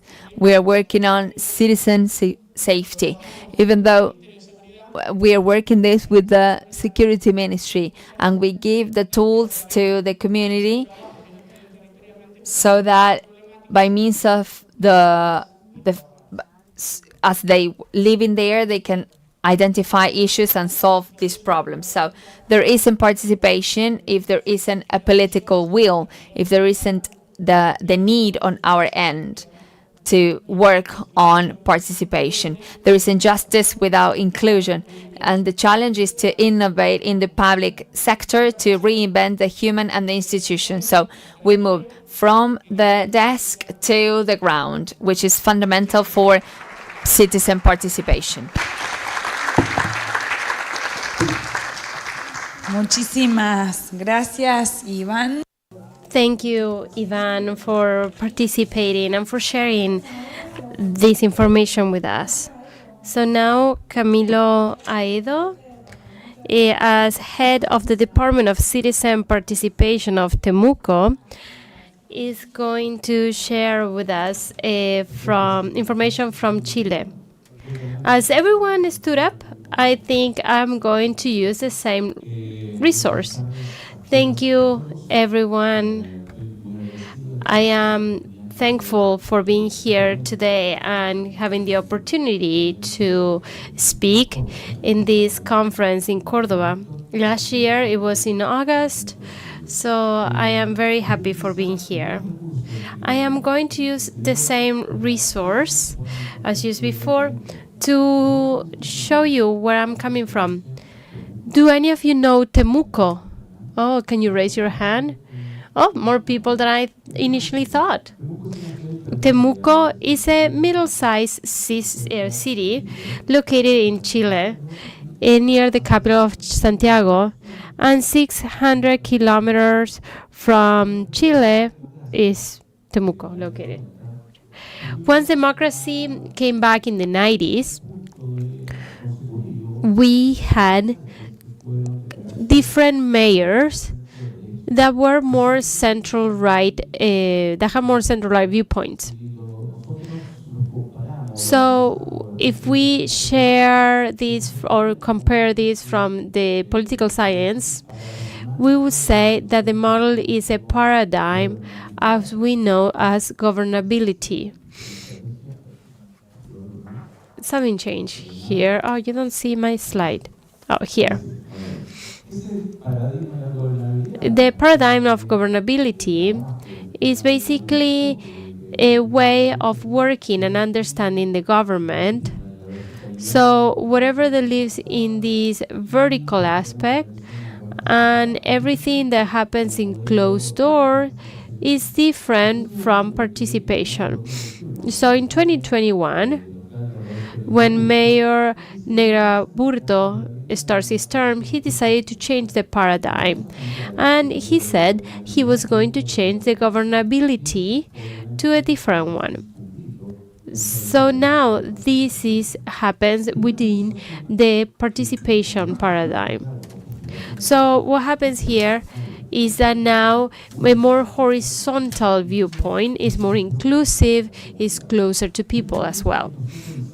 One of the things that we did in 2021, like to be able to install and to give the institution to this type of governing, to create laws on citizen participation that could give a concept of participation very harsh, because the laws in Chile have certain definitions on citizen participation.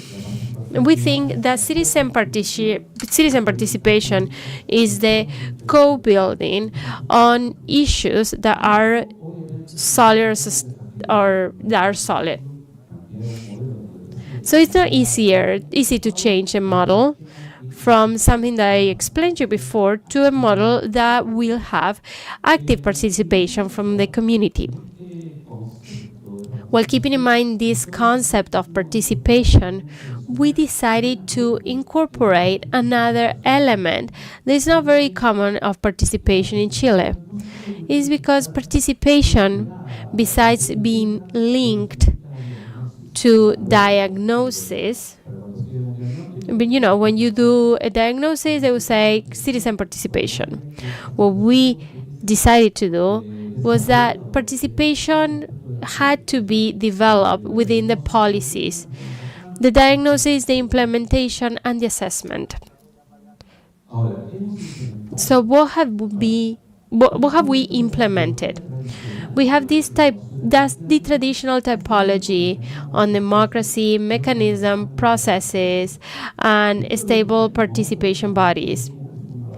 So between the first part, there are different tools of mechanisms. For example, questions from the citizens, in person or online, mapping collectively, one of the tools that we're using, different workshops of participation, discussion groups, very normal mechanisms that are part of participation. We also create processes because we have a set of mechanisms and actions with participation with the purpose of having a broader and more comprehensive view. So I'm going to show about this once we talk about conclusions. Now we have stable participation bodies, and some of them are advisory boards. They are important regarding on how we do things. For example, COSOC, CODELOS, and different networks of governing, because their work is basically to do follow-up on the commitment or how things are taken into action in different action plans that we have created in participation with the citizens.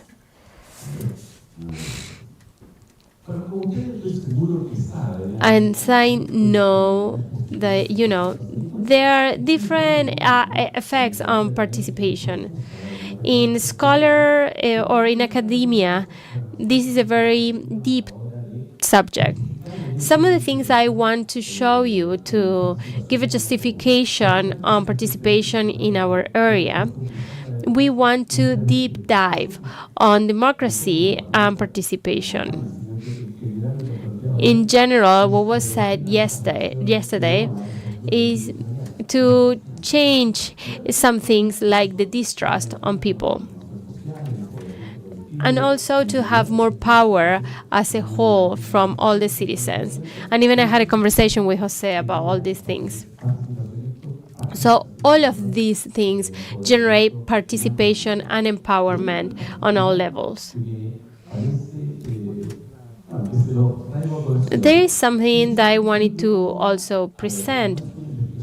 And even though this is not a formal research, because I haven't been able to develop it, I think it gives us some signs that over the last 4 years that we have worked on together on creating these policies, the area has shown that citizen participation has effects on society.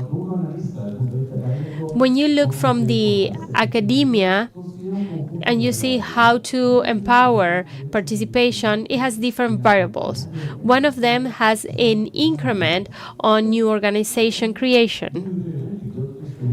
So very shortly, what I can tell you is that let's forget 2021 because the pandemic was there. And as you can tell, we didn't have much participation. Let's see of the new organizations created from 2014 to 2019. We can see that there is an average in Temuco, by keeping in mind the amount of people living there, around 270 community organizations had been created year after year. However, over the last 3 years, since the implementation of participation in the community, sorry, I need to do a quick summary on this because we are running out of time. As you can tell now, the average has gone up significantly. Now we can say that the average is 380. We even had a peak of 444 new organizations. And this year, in May, we're already at 200. So you can tell that something is happening within the society. And we could say, even though there might be other variables, there is some creations from the society for these organizations. And then I want to say very quickly, there is a strengthening on the trust, because on the creation of what we saw in COSOC is that before we couldn't have much of constitutional rights within them. Now we can see pluralism and also oppositions. We see that there is an average of people being present of 78% within the sessions. So this reflects that one way or another, universities, organizations, and everyone who participates are now having trust that this administration, this office that is working with the mayor, now this stable body has incidence and is able to make decisions. And to close up, I have 2 recommendations. The first one, the key on communal level is that we need to create ecosystems for participation. When I used to study and researching on participation in Chile, some people were saying, hey, I implemented budget participation and I solved everything. But that didn't work because there were so many irregularities. Only one mechanism will not make a change at an institutional level. So our recommendation is that there should be an ecosystem, a set of mechanisms and processes that would allow everyone to go beyond the institution and also to include the community to understand the practices and the language in which participation works. And also, it's important to generate incentives. Yesterday, we were talking about the youth. In Temuco, the youth were basically absent regarding participation. We had to do huge work in that regard because we were addressing our frequent clients. But the idea is to start inviting and promoting and creating incentives to basically delete the gap within these topics. And I know that I have gone way beyond my allotted time. But that was everything that I wanted to present. Thank you so much, everyone. Thank you very much, Camilo. I have to be the bad one here, but it's true. Jose was the only one who committed to the time. Everything that the speakers are saying is extremely interesting, so it's difficult to do my job. Ana Maria Rodriguez is also here. She's going to share an experience as city member of Balongo, Portugal. So we hear you.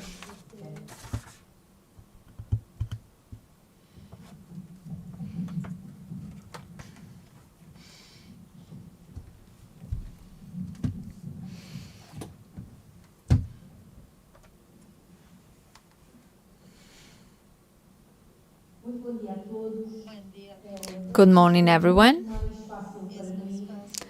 It's easier to present a project that is very specific after all the interventions of the rest of my colleagues in the panel. I am from a city in Portugal, in a city to the north, northern to Cascais, is within the metropolitan area, and it has more than 1 million inhabitants. I am here with the director of the Culture Office and Citizenry, and we bring here a project that works with the youth, as Isabel indicated before.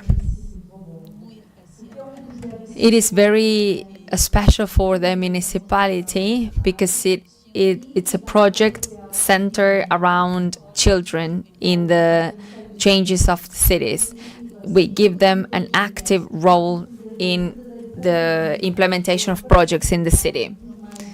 This is a compromise that we have with children being involved in civic participation. But citizen participation is a priority since 2014, and after the years, we have implemented different types of citizen participation. We have identified a group that needs more attention.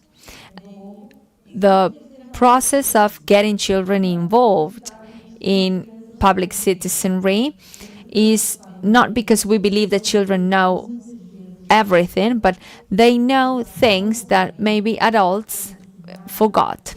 For example, like dreaming, questioning, having new ways of living in community.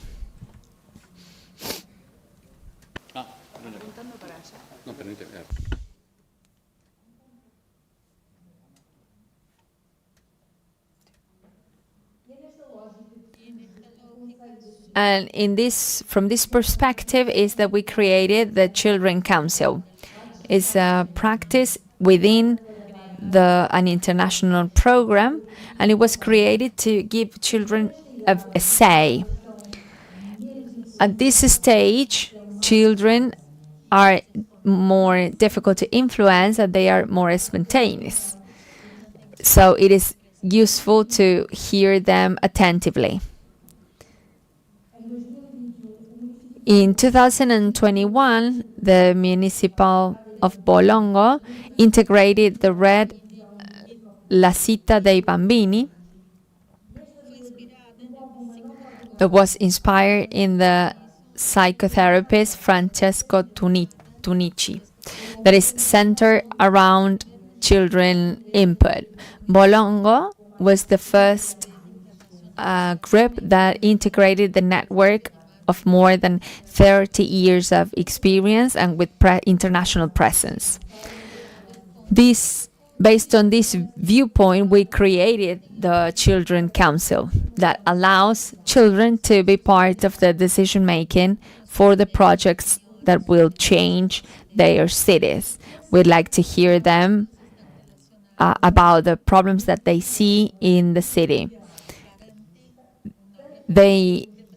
By means of this program, we guarantee a representative portion of children in the council and the projects. They gather weekly, and also we see the presence of counseling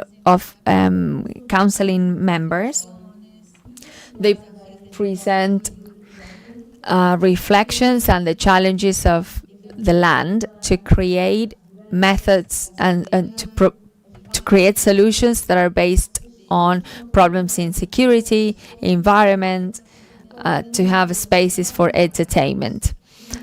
They work together with other types of executive agents that listen attentively to them and build upon their ideas. Participating in this type of council, they can develop autonomy, critical thinking, and active citizenry. These are fundamental values to build a city and a society that is just and participatory. The value of the project is Exploradores de Freguesia, which is a program where children move around the areas they live, where they can identify the problems and they provide solutions. This is an active approach so that they can change and improve their area and to reinforce critical thinking, accountability, and autonomy. The ideas are not only drawn in paper, they are analyzed, discussed, and eventually implemented by the government. This is a commitment that we have because it shows children that their voice matters. As an example, in the first term of office of this administration, I'm going to talk about proposals made by children and that are already implemented in the first administration of this council. There was between 2022 and 2023. One of the proposals, significant proposals, appeared in mobility. Children voted to have policies that would tackle better driving. So what we did was a workshop together with the police to foster better driving. So children dress up as police officers, they approach vehicles and started talking with drivers to raise awareness and speak about driving safely, particularly in the residential areas. In terms of entertainment, children offer suggestions related to having streets that are open to play. That it means to having public spaces that are funnier but safer for children. During the party of the game in 2024, we implemented that suggestion to promote the free play and the cohabitation of children with the rest of the members in the city. The policy was received with a welcome and will eventually be implemented in 2025. The idea is to secure the streets for children.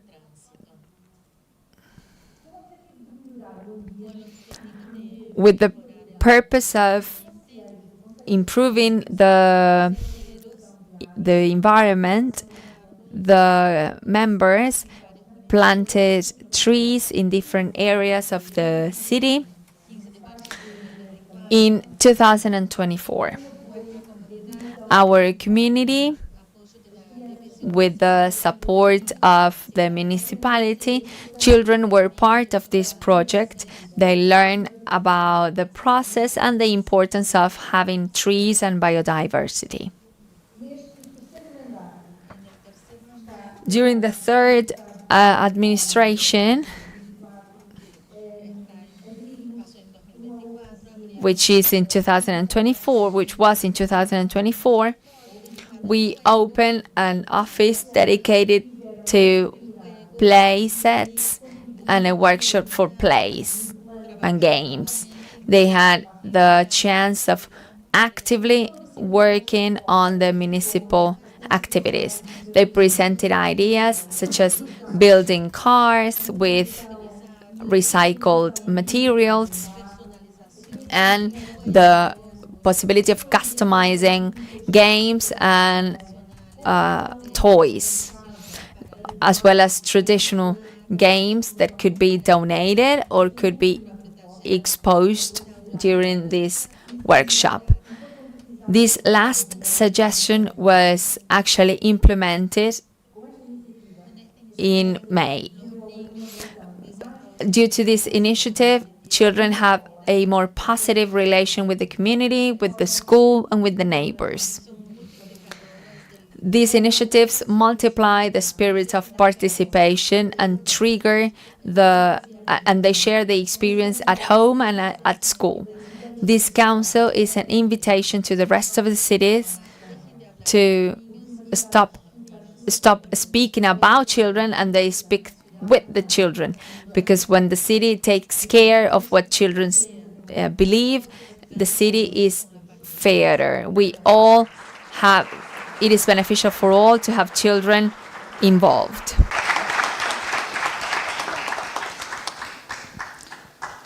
Muchas gracias. Thank you, Ana Maria. Very interesting what you shared with us, as well as everyone who presented. Do any of you have any questions or something to give us a summary about the experiences? I'm sure you're going to tell me everything. Besides, everything that we have shared have come from different places and perspectives. Maybe we can talk about something that caught your attention, an idea that came to mind after you heard the presentations. I wrote down several things. So let's see, first question.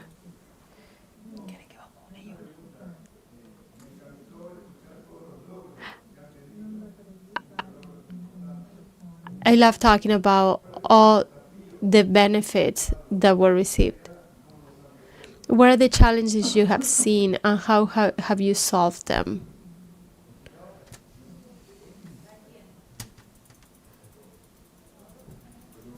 Yo me tomé unos minutos más, así que... Bueno, te respondo. So I will answer that question.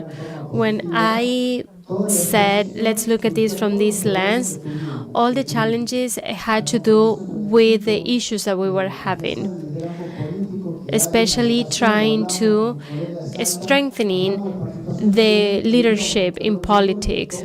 When we see how people are able to buy these ideas that will allow us to make them become true. Also to create teams to get to the territories.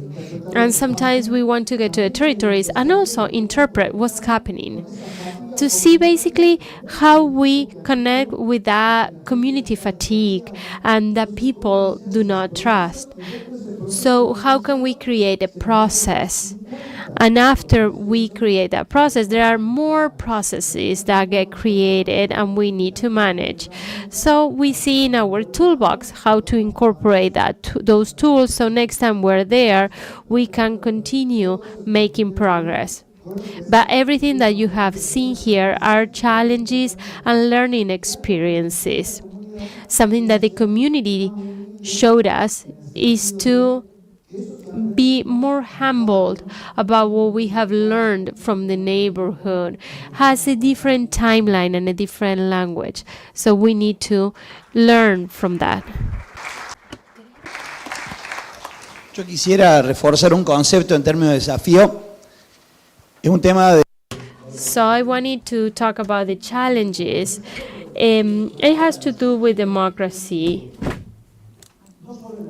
I think that not only in Argentina, however, I'm going to talk about Argentina, the democracy in representation in Argentina has become tough. It has tired the democracy system. I believe that through citizen participation, that democracy system and direct democracy is not that it replaces things, it complements them. We have an amazing tool to be able to improve and put things in the right place for this democracy with a huge social debt.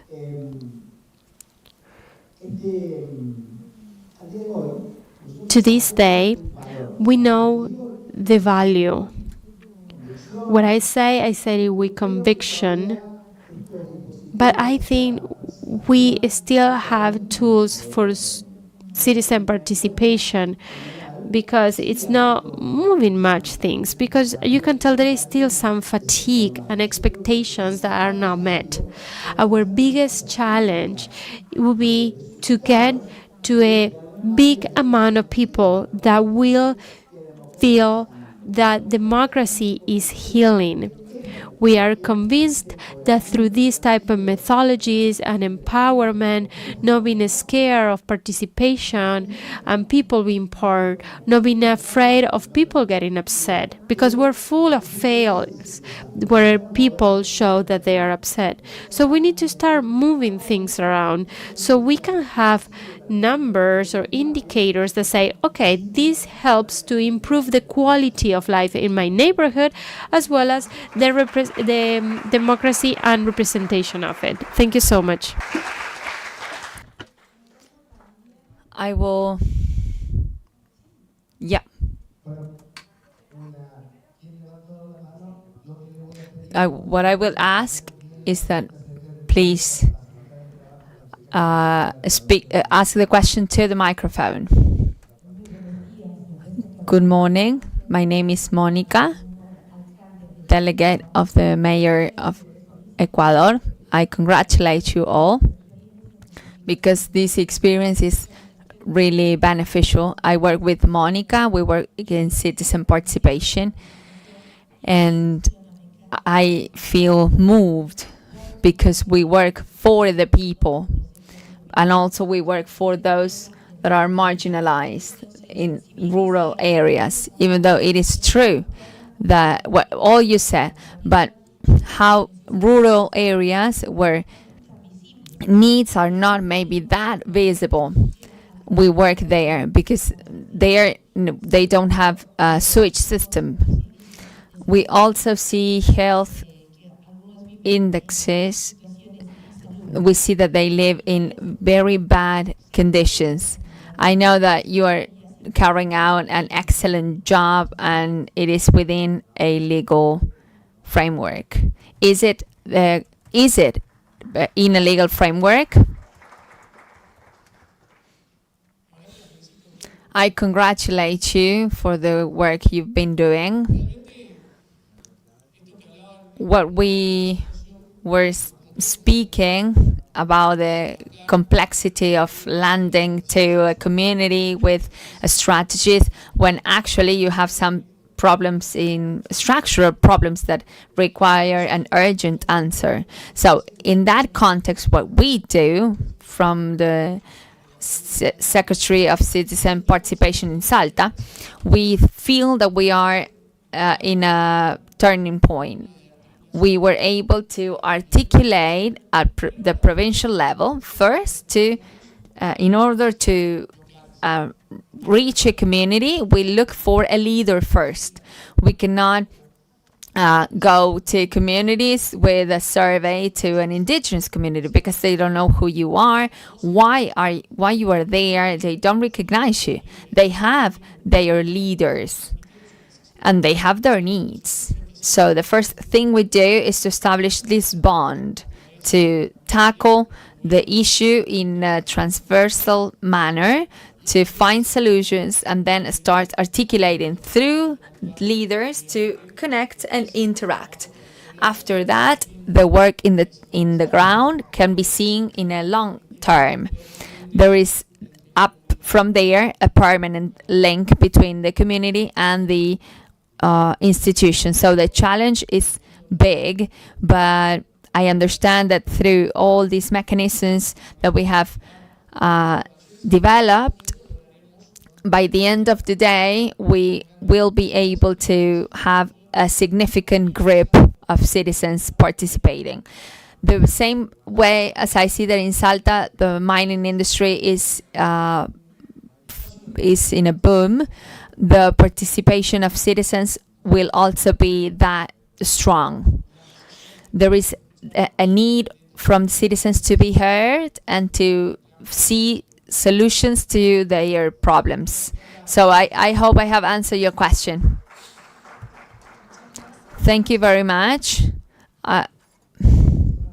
Just to provide an experience, when we see those type of problems, we understood that it was difficult for us to connect with some communities. So we make a workshop on complex messages. So we went to the university, to the School of Philosophy, the chair of social communication, and we asked them, we need to learn how to communicate.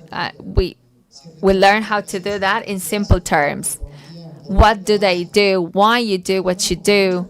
When there were so many questions that were asked when we arrived to a community. So we place ourselves as students to learn how to communicate in simple terms.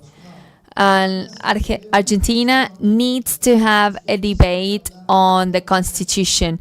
Our constitution still speak about a democracy that is representative as the only way of doing democracy. And we represent something that, constitutionally speaking, is not conceived in that way.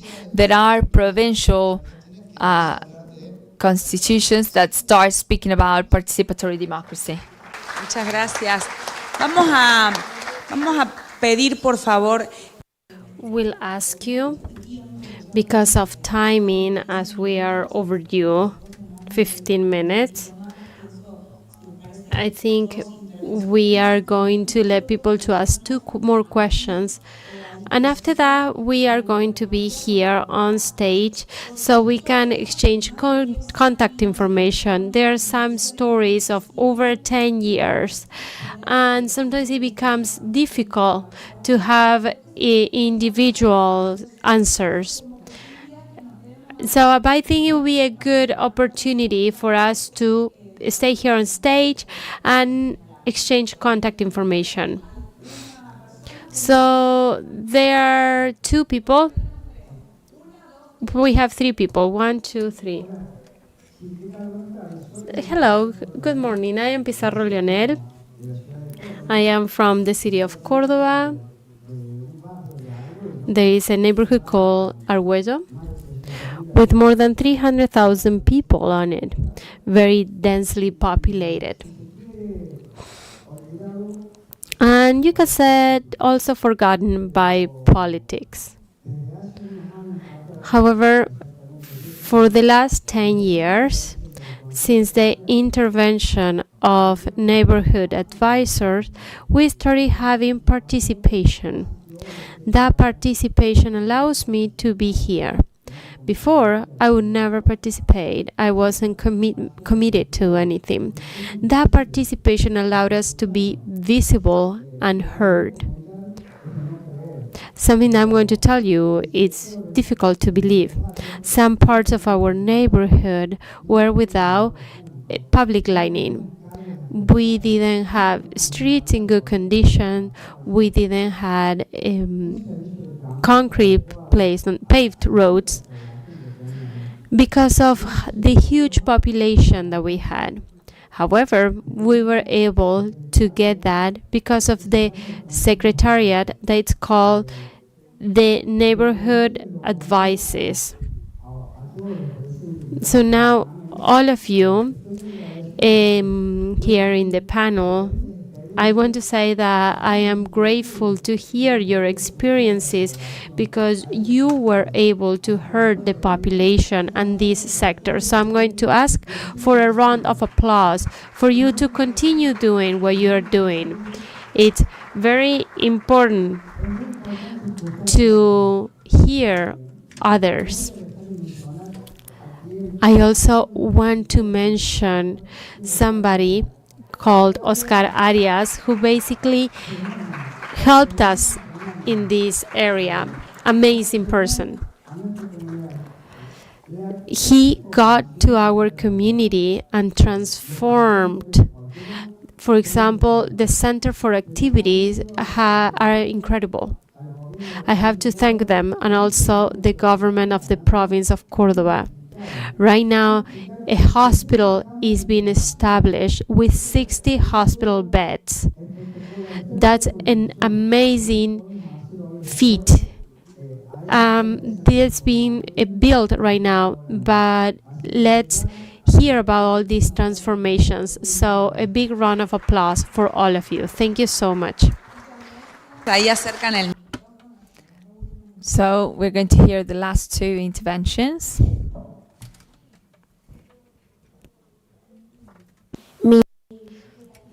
Hello, everyone. My question is for the council woman that talked a few minutes ago. I am Cristina Alfaro. I also have a civil society. Our project is to build a school. It's a neighborhood a little bit far away from the city of Córdoba. We know about what Oscar Ario was talking about. Many times what we see is that the elderly are tired because of all the issues, and also because people don't believe in politics much. So we try to focus on kids at school. So my question for the councilwoman is, does it really work when you focus on kids? So they are the source for the adults to trust, grow and grow. Does it work?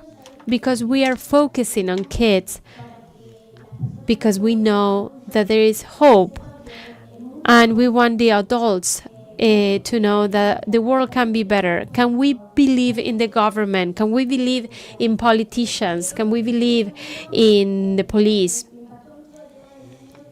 So when we talked about children, I was very impacted by it when I saw the kids dressed up as police officers.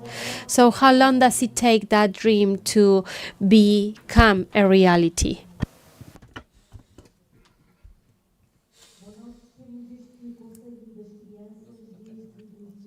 We have these children councils in 2022, and we have a team that is working daily in this type of projects.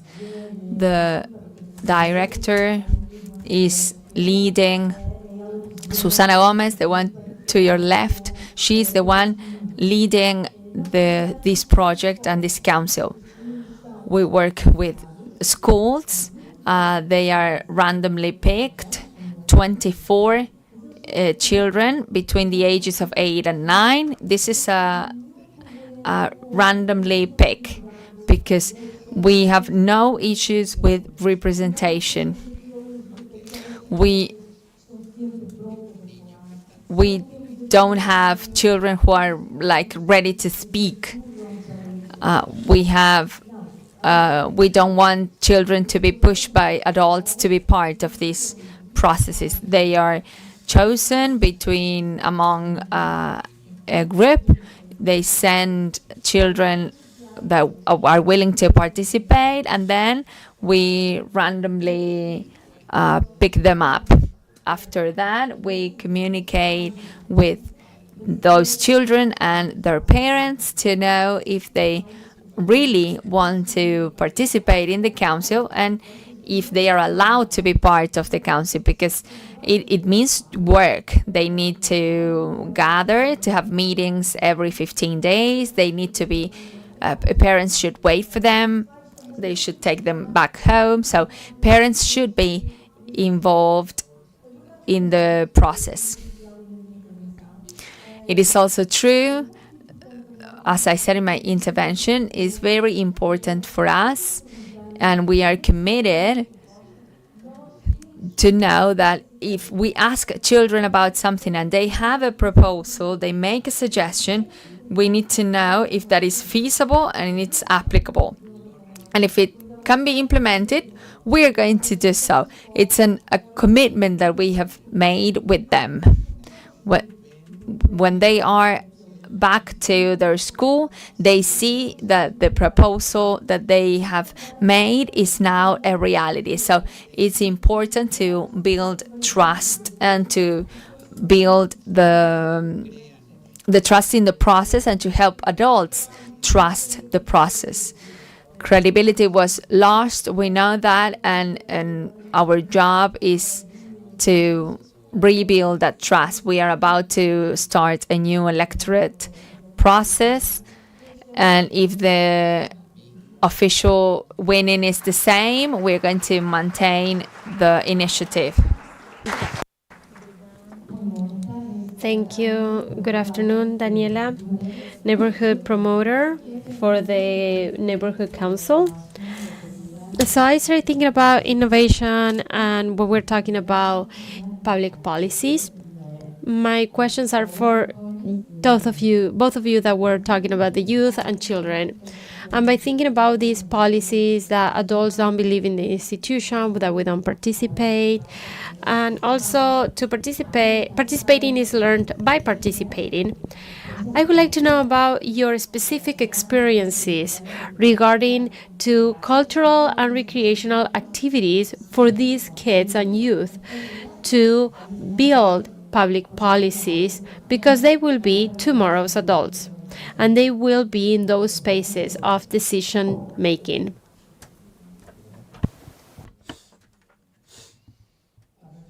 I will start. We, in order to focus on programs for the youth, we need to articulate with the Office of Culture. The last activity related to culture was some months ago, where we worked, when we gathered, we made a rap group with messages of to raise awareness about specific topics. I understand that I see myself as a young person. I am 36 years old, but when I am surrounded by young children at school, I understand that we speak very differently. So the way to connect is to articulate with other departments at the government, which is this transversality in the idea. We can generate multiple programs related to the youth, where we look for the fostering of citizen participation. But in order to implement and be successful, we need to coordinate with other types of departments, like, for example, a rap contest with songs that have a message of awareness in terms of different topics. Those are the generations that are coming, and we are working in collaboration with other departments. Those are the activities that we like the most, the ones related to culture and sharing with the youth. We always do that to the synergy between departments. Ale.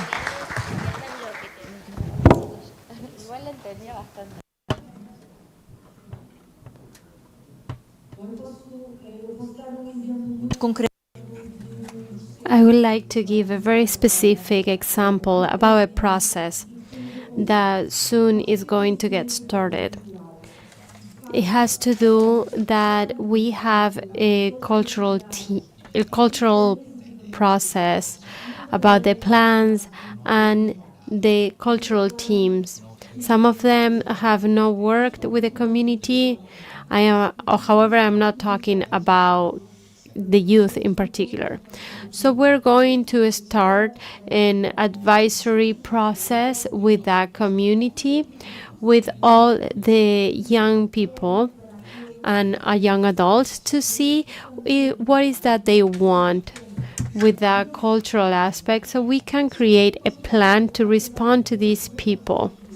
So at some point that can become something of interest of other communities. Because when we have about an idea from one community, we shouldn't think about that community only. At the end of the day, even though those needs from that community should be met, at the end of it, we're talking about how to complement or how to finish that idea that will be part of everyone involved. So this is why I say when it is a participatory event, so we need all these tools for the future.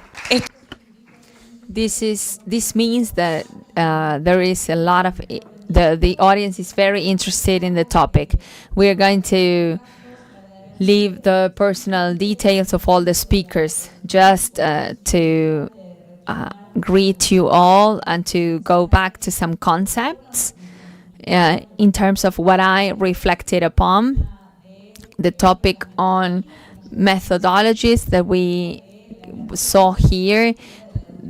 There was an emergency in the past between education, and now we see digital communities arising. Then we have the citizen in terms of accessing information, the OSCAR proposals, a management at an interdisciplinary level, transfer authority, executive power in order to gain power from the citizen. The transversality is also present. We also see the possibility versus contradiction, something that helps us to organize ourselves. This idea of from the desk to the ground, and I find that this is very helpful. But I would say that those that are working on the desks, they need to feel powerful enough to go to the ground.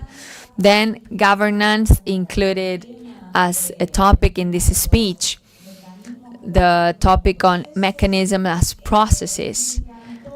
I really liked the idea of keep on doing that. Even though officials take on a responsibility in political terms, every day there is a person facing challenges, difficulties, and it is good to hear keep on doing that. So it's a motivation that we all need, and also a guidance on the path that we need to follow. Of course, in countries, it is better for countries like these ones. I was also thinking about the idea of the force of individualism against the force of collective and cooperation. The new challenge of seeing cooperation and collectiveness as something bad. Trying to have the agenda of the community over the agenda of the politicians. So thank you very much. Sorry for having to close the idea. And I want to say two things.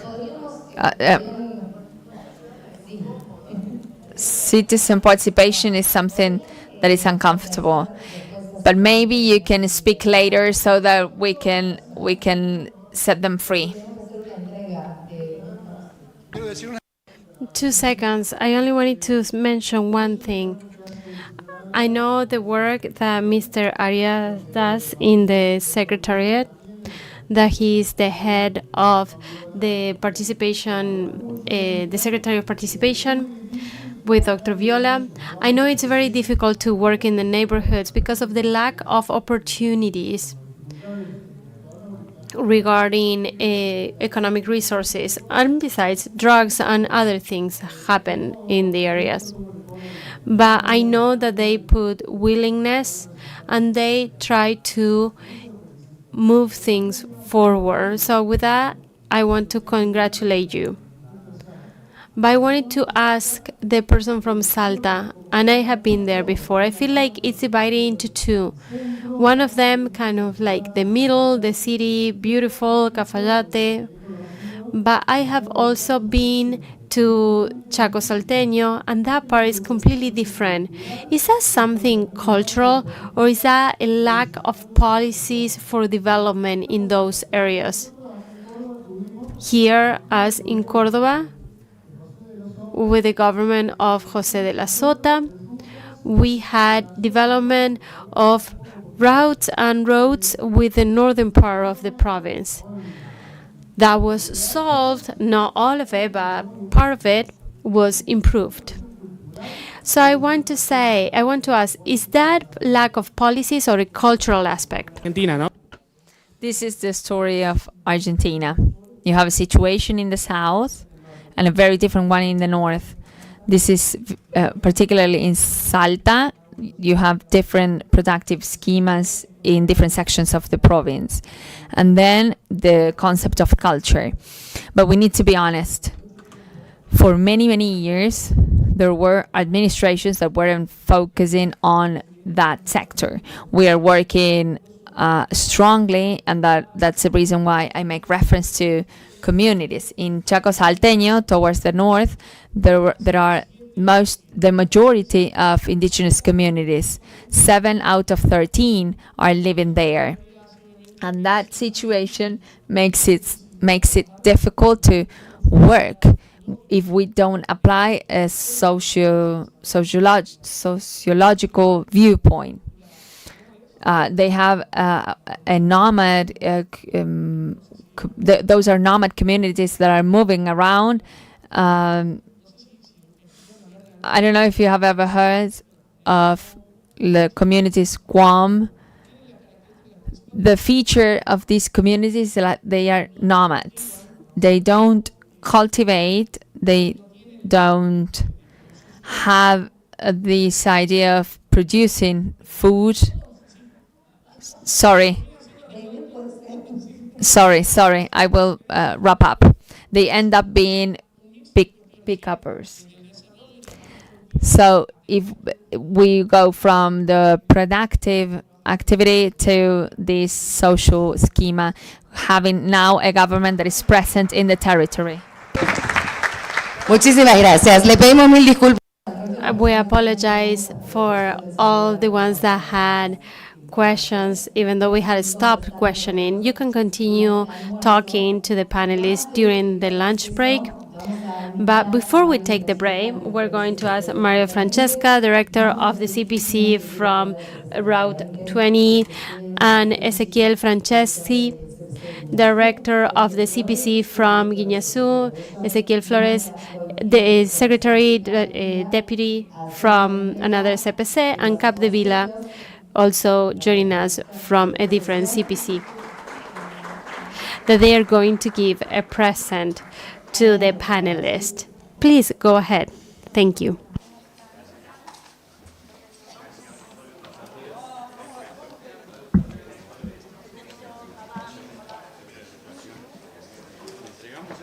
Sí, por favor.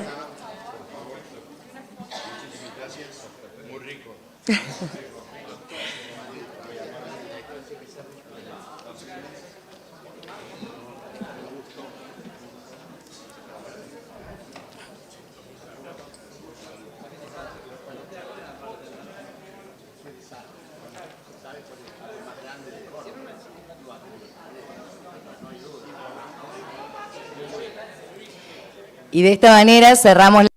With that being said, we giving this is a wrap.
con exponentes. In this panel, we're going to have speakers that speak a different language. In case you haven't gotten interpreting headsets, we ask you to please go and get one before we get started.